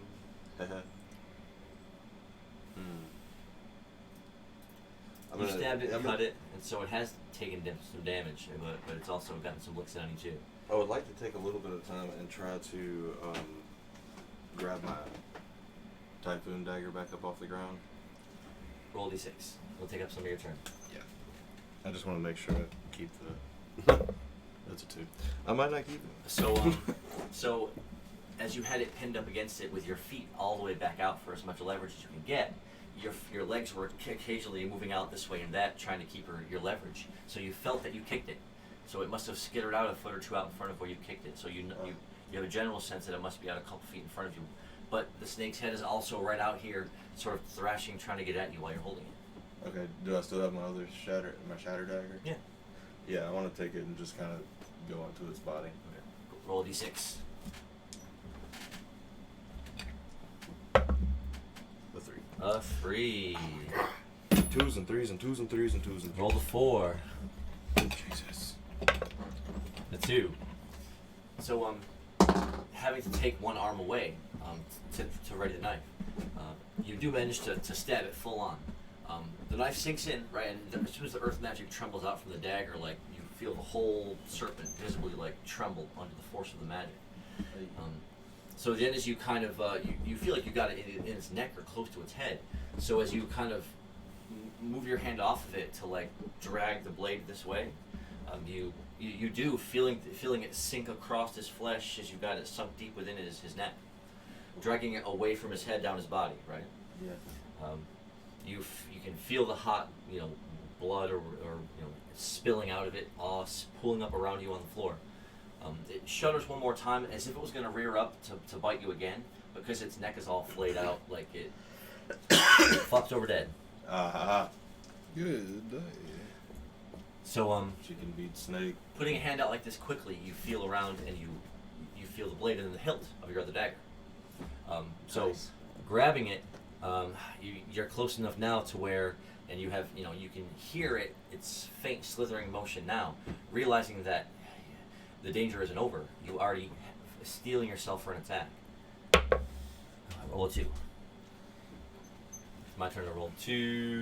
Oh, I hit it. Oh! Hey, I just had to swap my Wednesday, notes. ain't it? That diving back out of the way like this, you land rolling hard as it strikes right where you were perched at. As you rolled narrowly out of the way, landing on your back, rolling in this direction. Cool. Suspense mode. So now it is. Well, you have a little bit more. Roll a d6 to see if you can get up. Yeah. Wait, no. You roll 2s and 3s. Hey, nice. Yeah, so that's enough for you to spend the rest of your turn to hastily get back up to your feet. Your head's still swooning from being on the ground, rolling around, getting bitten. Yeah. So it's going to take you a moment just to get your bearings. Now we go down to the agility 6s. Who's the You fastest? wanna go first? Yeah. Can we do twin shot now? If you want to use twin shot, or Slippy can go first because he has agility 6. Everyone, I was gonna ask if you wanted to do that first. Yeah. Twin shots. We can get out the way. Twin shot. Twitch on him. At the sewer serpent. Okay. What was that like? How much AP is that again?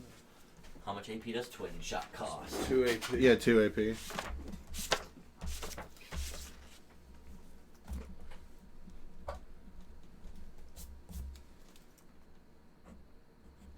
Alright, 3. Two. Men shot. Six! Nice. Let's go. Let me re-roll it. Well, matching 2s. So, The title of this episode should be Tuesday, well, because... its reaction roll was a 6. Oh, wow. Oh, no. But Both the Tuesday shots were canceled. sick. so as both shots leave twanging from the arrows at the same time, fire erupting from one arrow and lightning streaking and an arcing spray out from the other one. The whole room is lit up momentarily by the bright twin flashing of light. It was going to ride this way out of the way of one of the arrows, but as soon as the lightning arrow hits it, its whole body starts just writhing as the electricity dances over the top of it.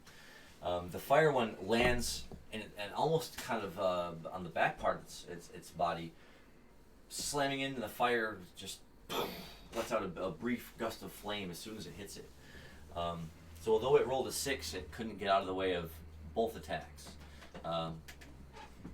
So as it's kind of writhing here, trembling under the force of the magic, it took both shots, but it doesn't seem to be dead, but it's just trembling there. We need twin shot again. I'm down for sure. Go ahead. Hey. Twinning it.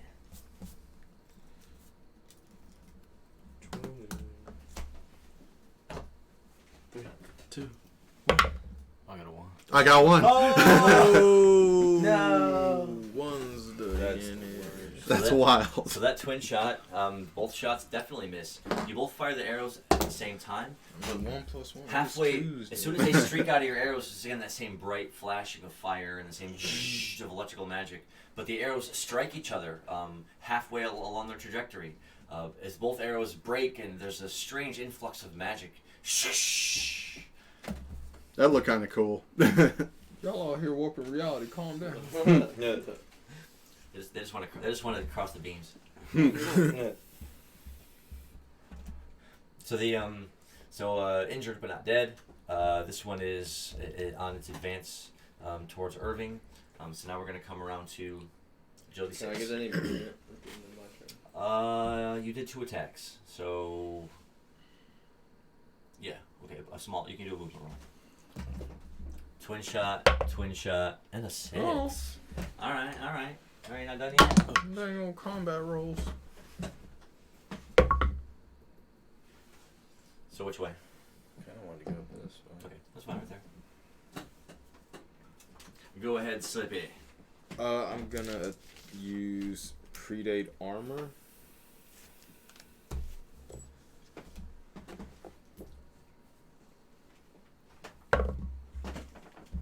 Seven. Wow, nice.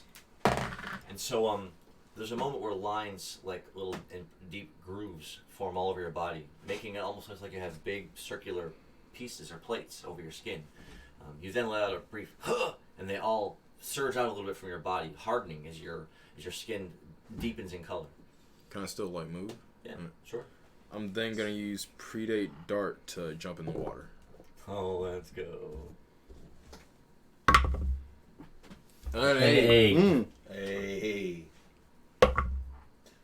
That's like So with an 8, you bound straight up, doing a slow, lazy flip. You making a big splash, bloosh, like dropping a rock heavy into the water. Instantly, like, it's cold and clammy and grimy. You can feel it grinding all over your body as you drop in. You drop down maybe 4, 5, 6 feet, and you feel yourself along a mossy, debris-laden, grimy bottom. You took a good deep breath, but you really can't open your eyes down here because you wouldn't be able to see anything anyways, and you get murk and gunk and whatever else in your eyes. So I'm not sure how you'll be able to see, but you definitely just jumped in, and as you landed, you felt the bottom of your body touch the bottom. Ooh. And it's all cold and clammy and murky around you. Alright. That was 1, 2. Well, because you landed with a full deep breath, let's see. 6 and a 5. Roll the 6. Yeah, so instantly, as soon as you do, sploosh, you all, and after a couple of seconds, you're going to lurch your body forwards to swim. You then automatically feel something slink around your body.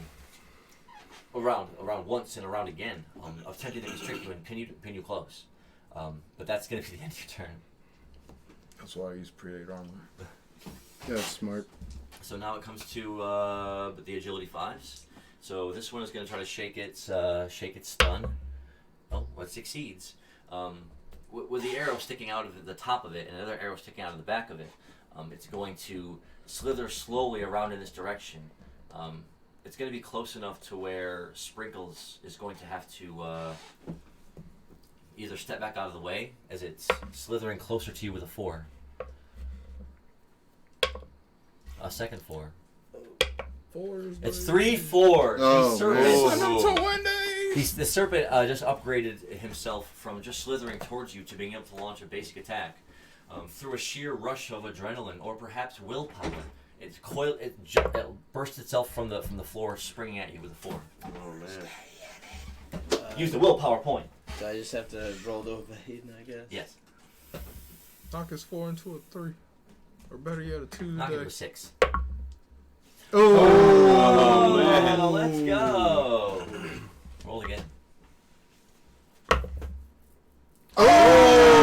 Oh! We ain't Time for scared of no 36. 4s Let's see if down I can here. raise you on your triple Roll 4 to one triple more. 6s. No way. Not gonna happen. You got it, dude. Oh, no Can I get a 6? no But all six- those are still no six higher than snaps, 4s. No 6 snaps, no 6 assists. Can't be so close. But that is definitely enough for you as it lunged towards you to easily, sidestep out of the way, backing up 2 steps as it lands, attempting to recoil around to engage you. But that was his. So that was just his dodge. So he. Do I get an attack of opportunity? Yeah, but it's gonna get a full D6 to evade. Okay. Can I use dual stab? Okay.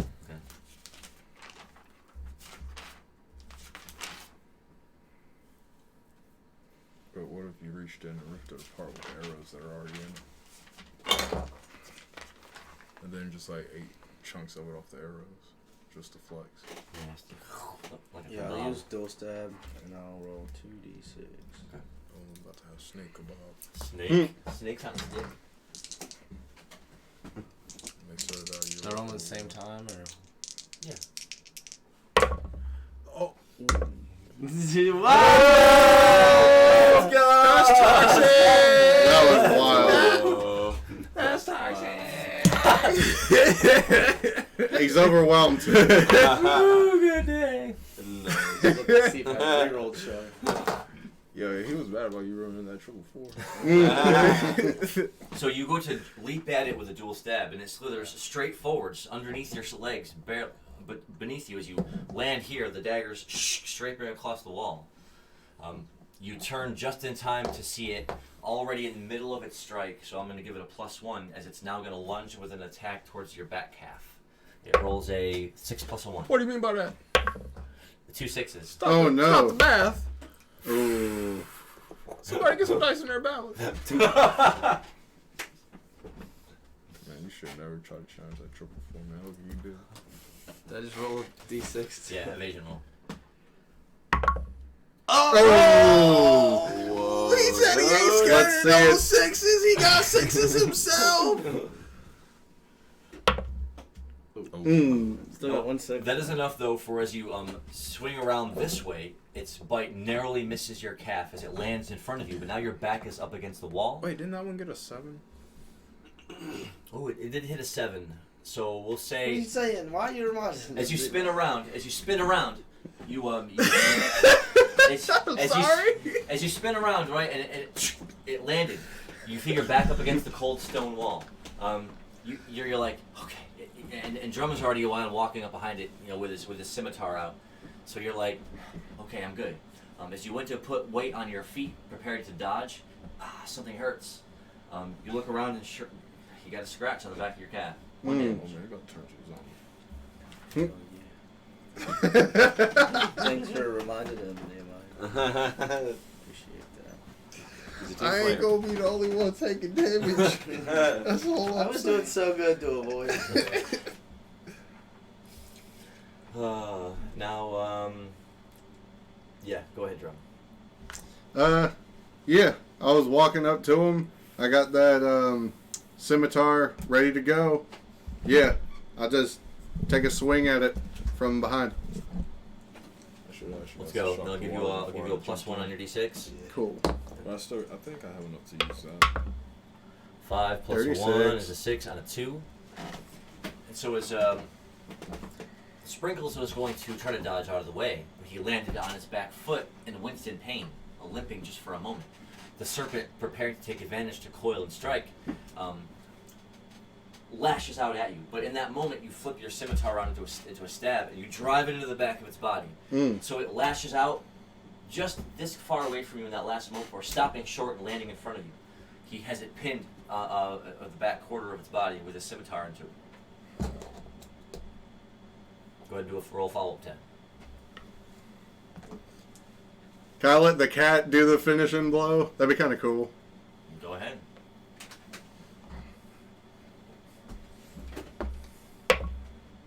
Perfect. Perfect. I told you. He's in it, dude. We both rolled matching 6. Wow. That's awesome. Sick. Oh, no, Tuesday. So yeah, it was that moment where it stops short, like this far from you, and then lands in front of you. So drawing the daggers out again, you just drive them both into the top of its head. Chunk, chunk. Hell yeah. Nice. And that one is cooked as well. So that does give you opportunity to move or to take another action from where you're standing. Really? Can I just take that cleaver and just all of them that we have? Can I just have them up? There's still one that's still. Well, the ones that we've taken out. Yeah, you can. Turning. There's one dead here, and one dead here, and one dead here. So you can, reach over to this one and start cutting it into chunks and pieces. Yeah. Roll d6. 6. A 6. Roll again. Oh snap! Right back in the bag.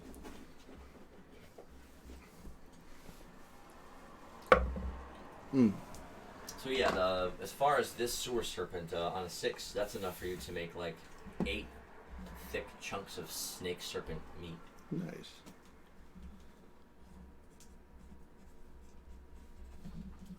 Nice. Now we'll come around to Egan's turn. Old Egan. Again. Let's go again. Again. He's gonna go to Irving and ask him if he's hurt. I mean, a little. I'm not really hurt. Are there any more snakes? He's gonna give you one of the a serving of gingerweed. Oh, it's like a thick parsley sprig you put on food. Sick. Thank you for giving me the seasoning. Eat it. And then can I have him throw a dagger at this snake? Yeah. As soon as Egan walks up to Irving, he's like, "Here, take this. Holy crack! It's a snake."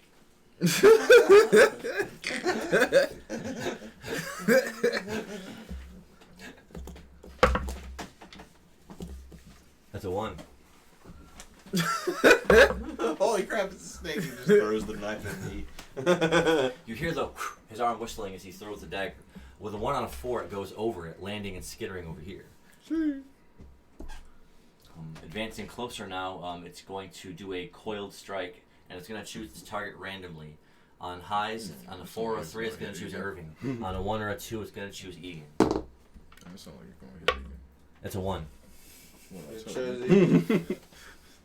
Egan, no. So it's going to lunge itself at him. He was just trying to do the right thing. His worst fear in this battle has suddenly come to life as he finds a large sewer serpent thrusting itself at him. Send him back to the combine!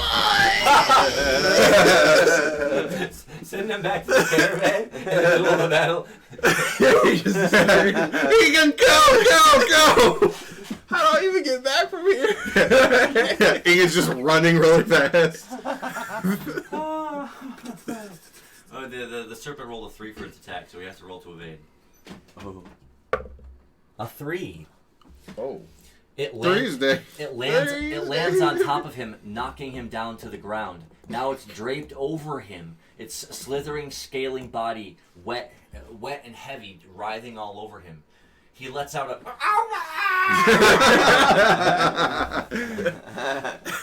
His little goblin legs underneath just wiggling. We just brought this goblin on to see him get attacked. Rise, little man. Rise.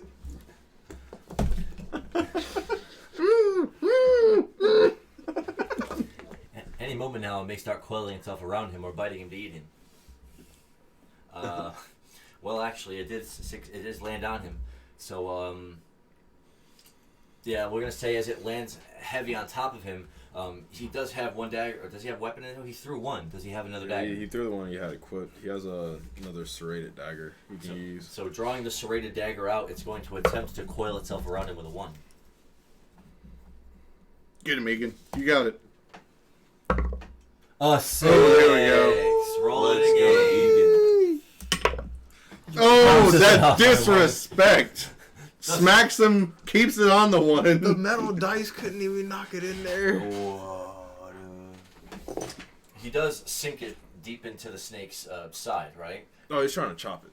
He Since the blade's serrated. because he was on his back. Or he might be panicked. I And don't he know. drew it out in a panic. He just stabs it into Oh, it. okay. That's what anyone would think to do in that spot. He's got no experience with a serrated blade. Oh, yeah. Sinking it in, it's all the way up, 3/4 of the way in, and he's trying to like pull it back out and move it and drag it. Its heavy body is now like wrapping around him. It's like halfway around him now as the head coils up, poised to attack on him. As you were innocuously cutting up snake parts, you, Now you about to cut up snake you turn around and you literally see a serpent wrapping itself around Egan while he's lying desperately screaming on the ground. Well, you said it put its head in the air, right? I already got my giant cleaver. I'll just take a swing at it like a golf ball, like a golf club. Go ahead. Why am I picking up a pencil? A 2. Oh. So, stepping, and a 2. We are cursed by twos today. Stepping closer, you swing with the cleaver. It rolls off and away from Egan, dodging the attack and circling around as you swim. So Egan, clambering over towards the water now, is struggling to get back up to his feet. He fails. Oh no. Egan, stand up. Now it comes back to the top. The top of the turn order. Cool. So, I hear him yelling, right? I'm just gonna go try and. I mean, you know. I mean, want you to say feel out the position. Yeah, you probably heard that thing get away too. Yeah, it landed here and slithered around this direction, dismounting from Egan and narrowly making out of the way of the cleaver attack. So it landed here and it's slithering around. Okay, then yeah, I'm gonna go. You know, do the do with it. I'm gonna go pow pow stab stab. Do the stab. Yeah, I'm gonna do the stabs. 2d6. 2d6. That's a 5 for the typhoon daggers. And a 5. So lunging at it, both blades extended. A 1. It was coiling this way to prepare to lunge itself at Drum. But you land right against the side of its body. One dagger sinking in, one dagger sinking in. You have to kind of land over on top of it to do that. So as you come barreling down on top of it, the blades both sinking kind of at the same time. The effect of the magic that gets unleashed from the weapons, one blasts a chunk of its body away from the wound, from the Typhoon dagger. And in the earth one, I mean, it causes your whole arm to rumble from the force of it, as the blade inside just gets wiggled and shook around from the seismic magic. Nice. I've got a blender blade. So pushing it back, it lets out a shriek, trying to get its head over to do an instinctive lunging bite at you. Roll a d6 to evade the 2. Alright, I'm going to use this one because that one rolls nothing but 2s. You sure? I think that one might roll 2. Oh, no! 2 6s. Oh, that was one side. But as it reared its head up this time, pulling the Typhoon dagger out, you strike it in its face as it was lunging towards you. Nice. And then with the dagger out extended, you then stab it into its neck, a couple of inches below its jaw. Thunk. the wind dagger, of course, causes the wound to blast out. It actually blows the snake back off of the knife. Nice. The wind blasts it off, but because you struck it in its neck and now there's a chunk missing from its neck below its jaw, it lands on its back, writhing around, blood rushing out from the bottom of it. Just writhing around, not doing anything, but just wriggling around. Egan's going to slowly get back up to his feet, and he's going to lock eyes with it. Roll D6, Egan. Good day, governor. Stumbling towards it, right? As you were about to like lean in to like finish a killing strike, he puts his hand out in front of you, and he's like, no, I've got to do it. Finally! Stop him. Can I start cheering? Egan's a healer, not a killer. Dude, this is the pharmacy is always open. Yes, Like- we need the pharmacy path for Egan. So throwing himself on top of it with his dagger out, Sprinkle, stop him. he says, Yeah, he's got he looks it. over from where he's leaning up against the wall, and he says, no, stop. Man, Hurling himself on top of the already injured serpent with a flailing of punches, scratches, and a dagger, he's stabbing into it, cutting it, and gouging out its eyes, screaming all the while. I'm just gonna go back over. Are you guys gonna start clapping for him? I was gonna say, can I roll to applaud? Yeah, roll D4. Inspiring applause. 3. I'll roll on that as I'm walking away. Oh, well, you roll a match 3. That's a 1. That's not 3. Like, well, it's about time, You're kid. from the- He found the thrill of the kill. For me, it's the wish to fish. Oh yeah. This guy knows my character. So, the only enemy left is the one that's wrapped around Slippy as he's submerged about 5 feet in the inky water here.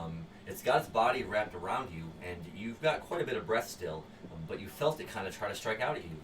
So as you're writhing one way and the other, we'll say that it did attempt to strike, but because of your hard exterior skin, it wasn't really prepared or expecting that, and so actually the fangs graze right off of it with its first strike.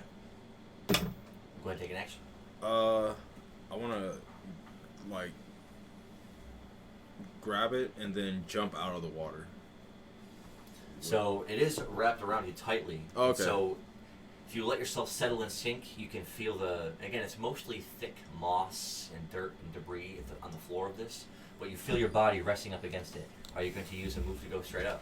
Yeah, can I use Predict Dart straight up to get out of the water? Yeah, you can dart in any direction. You're in the Okay. water. I mean, definitely. 2. Oh no. As you, a calm silence had settled over here as all the snakes were dead, and they were just listening to Egan just like stab it and scream. And as he finally settles down, he's like, "Where's Slippy?" And all of a sudden, you hear a big bubble off the top of the water, and everyone turns and looks at the same time. He's in there. While I'm in the air after I Well, a dart- 2 is enough for you to break the surface of the water, because after the bubble, you see Slippy briefly out of the water, and then sink back down below. Oh, there. Found It was the 2 plus the weight of the snake on you, and plus you were underwater. Okay. I'll attempt to use Zap onto myself. Go like ahead. an electric eel situation, just to make him let go. Good idea. Wait. Zap's the 6. A 6. Hey. Roll it again. 4. So this time, instead of focusing on a point or a space out in front of you to zap at, you really just try to focus on the magic kind of coming from your body, right? And as soon as you do, you feel that electric tingle over the surface of your skin. And to everyone watching, after that bubble and after he splashed out for a moment, you then suddenly see a light light up from down below. It's even as dark as the water is, you can still see something light up down there. Then there's a moment again where bubbles and some smoke rise up out of the water. But because the jolt came from inside of you and you were in the water, as soon as you discharge the electricity, the serpent instantly, like you feel it wriggling and unloosening its grip from you. But then your whole skin tingles as the electrical current jumps back over your body. You take feedback damage. Take 2 feedback damage. Worth it. That was sick. But now, as you finally your face breaks the water, and you let out a plop of black, goopy, murky sewer water. The serpent he must be somewhere under the water, but you're not quite sure where because you can't see because it's dark. But you're now listing back towards this edge. And everyone's gonna kind of rush up and be like, "Oh." So you're swimming there in the water. People are gonna be like, "Oh, he's swimming in it." And Slippy, all of a sudden lets out. So yeah, there's a snake in the water. So will you stay in the water? Yeah, I'll stay in the water. That way, you guys can use me as bait, and as soon as I get bit, you can use your fishing rods to pull me out. You know what I'm saying? We're going Yeah. We're going fishing. It's guaranteed at this Hell point. yeah. So with a That's 4, awesome. you're floating in the water for another couple of seconds as everyone is just kind of watching. And then who's gonna fish though? There's that one I'll go moment where fish. all of a sudden Slippy just he's gone under the water. It's now you feel something heavy around the bottom half of your body, like as if it's a part of its body that's already dragging you under. And as soon as it does that and you feel the inky cold water rush over the top of your body again, you can already feel it now slinking up around your back, trying to wrap itself around you. I'm gonna equip my fishing rod. But I'm gonna hold it and try to put the rod end out so someone can grab it. And I'm gonna hold on to the. You grab that because I got mine. I'm So definitely as everyone is gonna kind of grab stepping it. How's up, he gonna see that? I'll yell river rod and I'll start snapping next to it. River rod right here, bird. Nice. Fishing. so yeah, you do end up you are able to kind of hold the rod out because We it's only should about bet he can 5, do it. only about 5 feet of water, and you were about halfway down. All of a sudden, the handle of the rod just comes jutting up out of the black water. And I rolled these 6. Not that one. Oh man. Wow. Yeah, that one's blessed. Sheesh. Oh. Tuesday. Glad that was out of the box. Yay. Not too bad. So you're able to reach and firmly grasp the rod, right? And so now as you're kind of pulling it, whatever's at the end is incredibly heavy. Nice. Well, but it only has a distance of 2. So as you're tugging on the rod, Drum is going to come around behind you, and so both of you can kind of get handles on the rods. So both of you roll advantage against this to pull it in. It rolls a 5. Wait a minute! Don't get the harpoon. We gotta wait till it's down to 1. Battles it into a 4, lands the 1. No, I mean, like I'm attached to it. Battles the 4. Oh, to a no. 6. Sheesh. As the snake is pulling you down deeper and pulling you away, the line is starting to give out slack as they're trying desperately together to reel it in. You feel like you should be getting closer, but you're drawing further away. He'll get tired eventually. All right, fish at the deuce. Oh, roll it again. Ooh. So yes, now you are feeling yourself pull this way as you're now getting drawn closer towards the other edge. Fish hits a 3. A 5, that's a win. I'll take it down to 1, and this is for Get the cat. harpoon. So Yeah. I don't know if that's the such a water good is jet idea. black. You don't know if you're going to hit the serpent or if you're going to hit Slippy. That's a risk. Slippy I'm would like, I was gonna say Slippy would want you to do it anyway. He can push us the cat in the water. Oh, I hit it too. Oh, he missed! He missed! The harpoon misses. Sploosh! Best thing for it. He can say he's got the heart. Yeah, I was gonna say, can I hold the man. thing while he gets the harpoon? Go ahead. Sick. 2d4. What's going on? I should be like, oh, fish. Does It's a not 3. hit. Got one more. Does It's a not 1. hit. Really, harpoon's landing all around you in the water. Slippy's like, Another big. All right, this is for the catch. You guys have the advantage. He hits a 4, Ooh. a 2, oh no. and a 6. Nice. And so finally, Slippy breaks the surface of the water as the two of you pulling backwards pull him out over the lip. And all of a sudden, as the bottom half of his body emerges, you can already see the serpent draped and half wrapped around it. So as both of it that splash up onto the stone, Slippy is weakly getting back up to his feet, and the serpent was writhing for a second, but it's quickly going to try to get its bearings.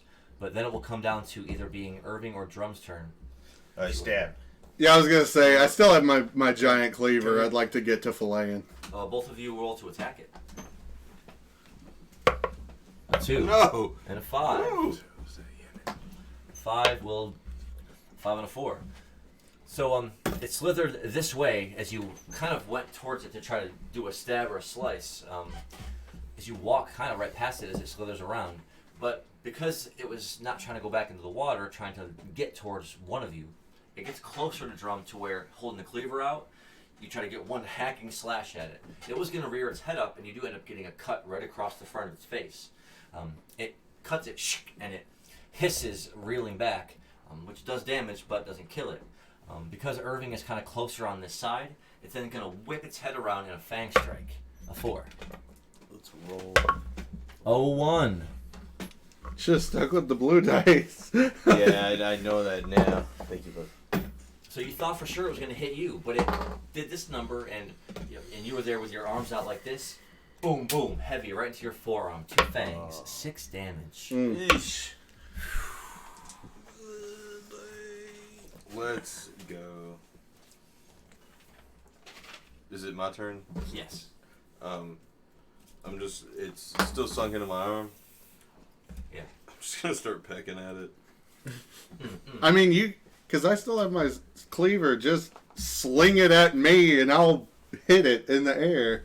We could have a skill like that. It is heavy, though. If you get a big handle on it, you can maybe drag it around.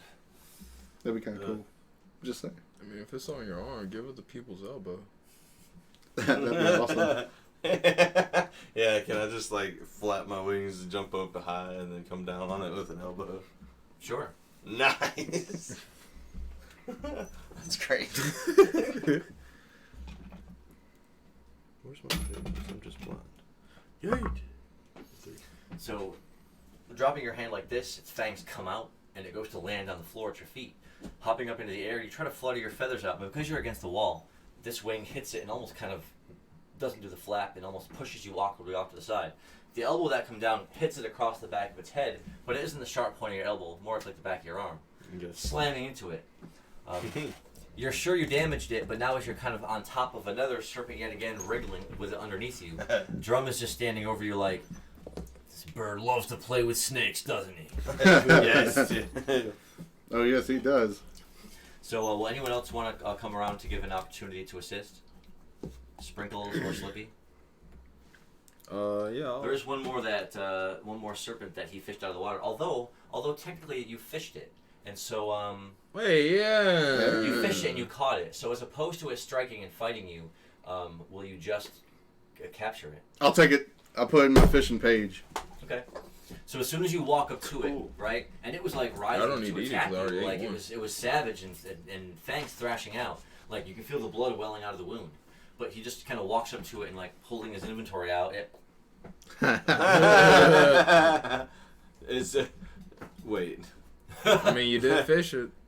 Wait, does that mean they caught me too? So, oh, you're not. You're not going in that you're not a fish equipment. class You're not a fish class monster. So. All right. So, Drum, I'm gonna need you to equip that snake again.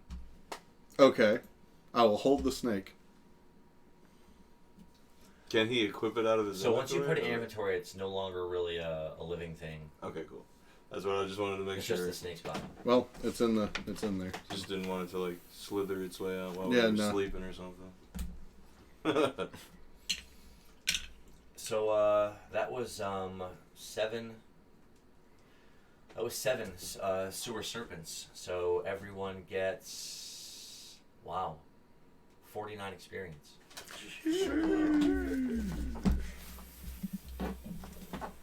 49. Dude. 7 experience apiece. Wait, what? 7, right? 7 and 7 is 4. 7 times 7 is 49. Yeah. Do we each get Sometimes 49? it's 40. Yes. 49. 49 experience for each one. Nice. For every player.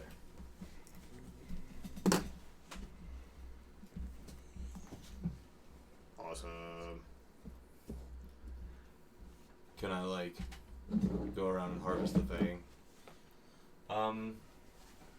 Yeah, I was gonna ask if I Aside could from the keep ones that he's filleting already them. put in his inventory, I'd say there's at least 4 other ones that you can try to get the fangs from. You get the Nice. fangs and I'll fillet them into meat Roll chunks. a 1d8 plus 2. Hey. Can I just roll over here? So that's 6. 6 plus 2. It's 8 Yeah. sewer serpent fangs. Nice. Fantastic. Nice. For the remaining ones, can I chop them into chunks like the other one? Yeah, roll 3d6. I see 2 of them, D6. Them lucky boys. 2, 6. Oh, I change your fate. Oh, dang. I tried. So, Well, 3 times 2 is 6. That's 2 or 3 and a 6. The so for the remaining 4 hitting a 6 and a 2 and a 3, I'll give you 15 large chunks of snake meat. Sweet. Nice.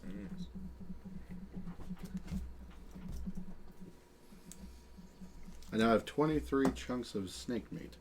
So I'm going to do what we did with that whale and give it out as favors. Ah. They don't have to know where that snake came from. They don't even have to know that it's snake. It's true. Oh, yeah, we could sell it as exotic meat along with our Namekian fishing lures. Exactly. Nice. And so also Egan can recover his silver dagger that he had thrown and had landed on the ground. Nice. So, did we get all the bodies of these things? Yeah, they just he cut up all of the remaining pieces.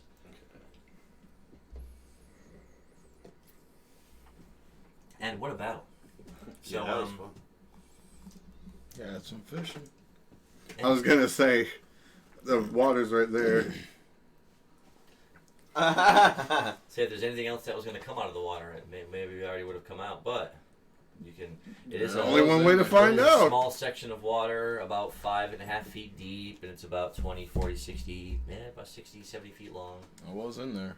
It's only one way And to you know, find he out. was literally swimming around in it a while ago, so he can describe it as grimy and murky. I can't tell you what I saw down there because there was no way to see down there. How about I go to the other end? See what's over here. Yeah, the little walk.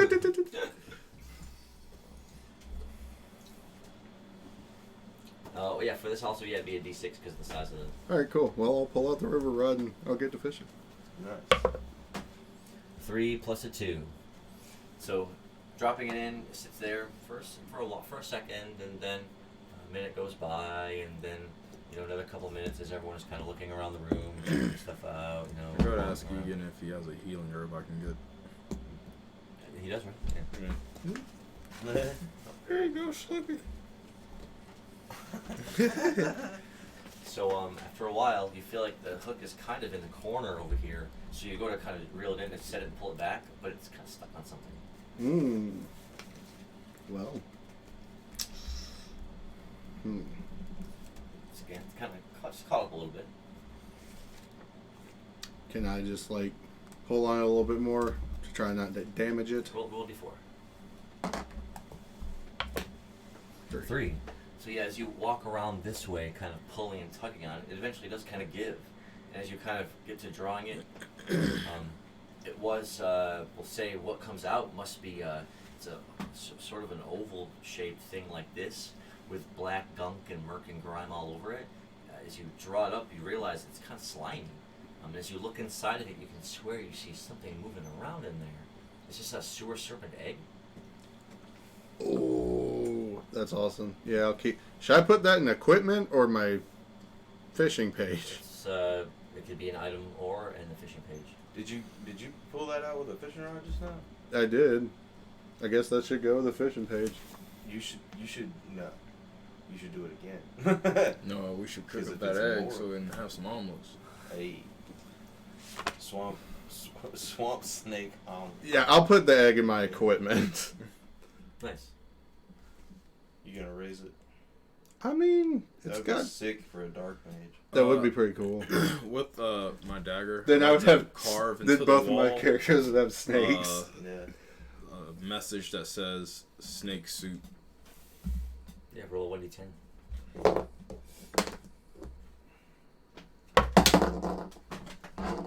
Tackle box. A 10. Whoa! Oh, Roll it again. What a roll. 4. So yeah, on a 10, you takes you a turn or two, and you have to do it in big, sort of long letters. Snake soup. I also whistle while I'm doing it.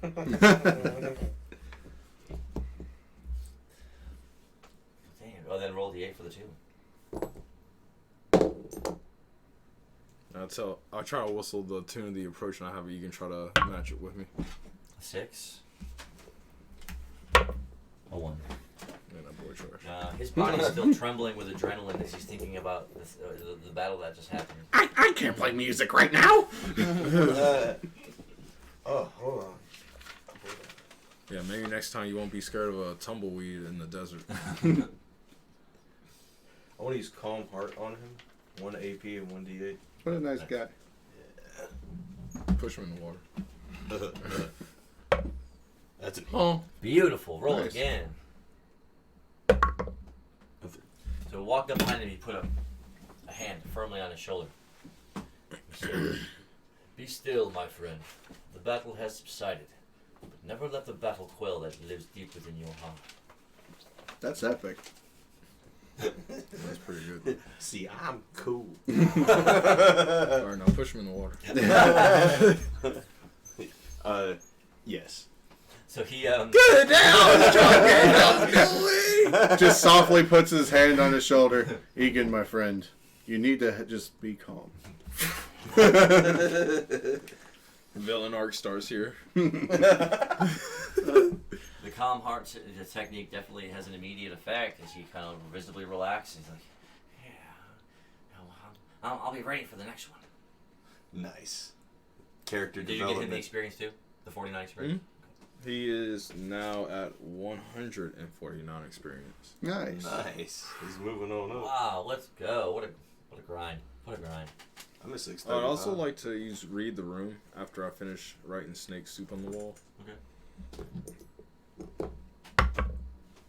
4. 4. So you can tell that you can even feel as you're stepping over this direction, you can feel even a bit of a draft or a bit of a waft of cool air coming from this direction. The room itself is long, about 100 feet long, with this 80 by 20 pool of murky water. Surely, the sewer serpents must have just taken a refuge here at some point and just multiplied, and you just happen to come along and stumble upon their little lair here. Nice. But the room itself, has regular flat ceilings and has normal set bricks, gray stone walls.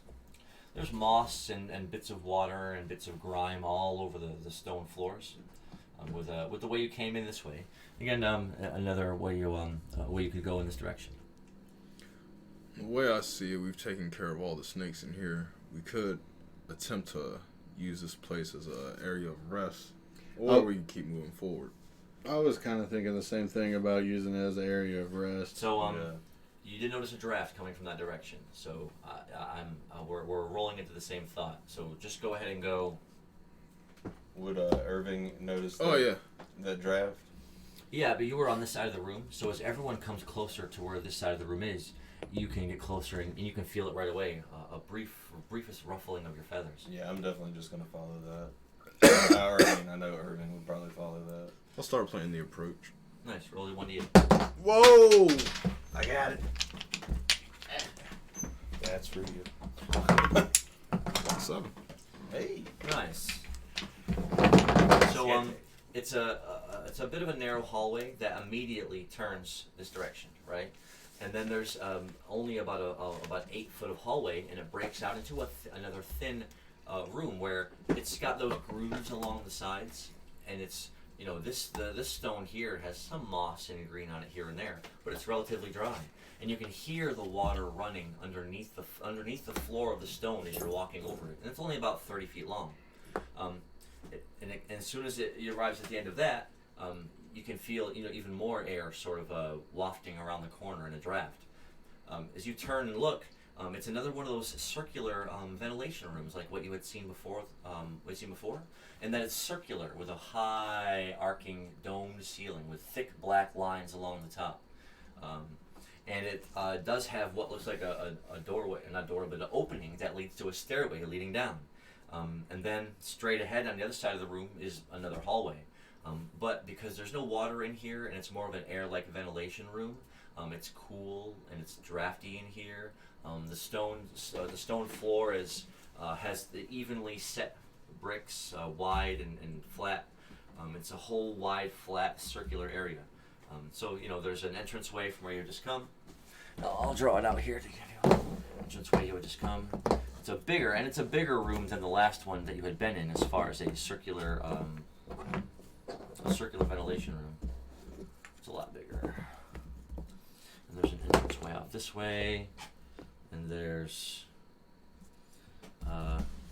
stairs over here leading down. But this room here with its high dome ceiling, and there's lines up here that maybe are letting air in from somewhere. But it's putting a bit of a draft in the room, and it's quiet and dry. And as everyone kind of standing around in the center of the room looking around, you don't notice any ladders this time, which unlike the other room, it doesn't have any ladders. But it's quiet. There's no water or moisture in here. You don't see really any running along the walls. So it's just a quiet, bit of a dark, circular room. And so this would be an ideal place where if you wanted to, people would have to take turns. So at the start of the next session, I'd have to roll for just checks on your night watches or whatever. But this would be an opportunity if you guys wanted to set up bedrolls or pitch a small tent right here or do any of that stuff. You could do it here and do what we call a short rest in the dungeon. Yeah. So at the beginning of the next session, then because everyone would do like a 30-minute watch while everyone slept about 2 hours. Then about 2.5 hours would pass in game time. Everyone would get short rest, health, and AP back. But then everyone would have to do just a roll for their watch at the beginning. Nice. So that being said, what does everyone have to set up beds or anything with? I have the 2 cots as well as the blankets. You have 2 cots and blankets? Mm-hmm. My traveler's pack. And I have the C tent, but I don't know if that's... the company tent? Yeah. Will it fit in there? That's all. Yeah. All right, then, yeah, I have that and the 2 cots and the blankets. So roll d6 to set up the tent quickly. A 3. It takes you the end of the turn into the next turn. Propping up poles and trying to balance them into the stone. You might have to get something heavy out of your pack and set it here and set it there to help balance it up. And it takes a good several minutes. But eventually then you've got the canopy tent up. It's about 6.5 feet tall, and it's a good about 12 feet long. So it's enough for a couple of people to sleep in comfortably. And you want to put the cots inside. Mm-hmm. Okay. And so there's 5 of you. So who's going to take the first watch? I'll go ahead and take it since I'm doing stuff anyway. Okay. So then, what a perfect way to end the stream and end the session today. They found their way into the sewers, and then from there are making their way through this sewer-like encounter. Putting the dungeons in Dungeons and Dragons. It's a dungeon crawl, and it's been what a fun session. I want to thank you The guys snakes for, weren't ready for that dungeon for brawl. killing it, rolling all them 6s, and so when we come back next time, we're gonna pick up right from where we left off, and thank you all for tuning in. If you jumped in the middle, I hope you enjoyed the fun and the combat, and we're gonna be posting it to YouTube, of course. So if you look at my bio, there's a link button there that'll take you right to it, and don't forget to follow. And thank you guys all for checking us out, and we'll see you Next time!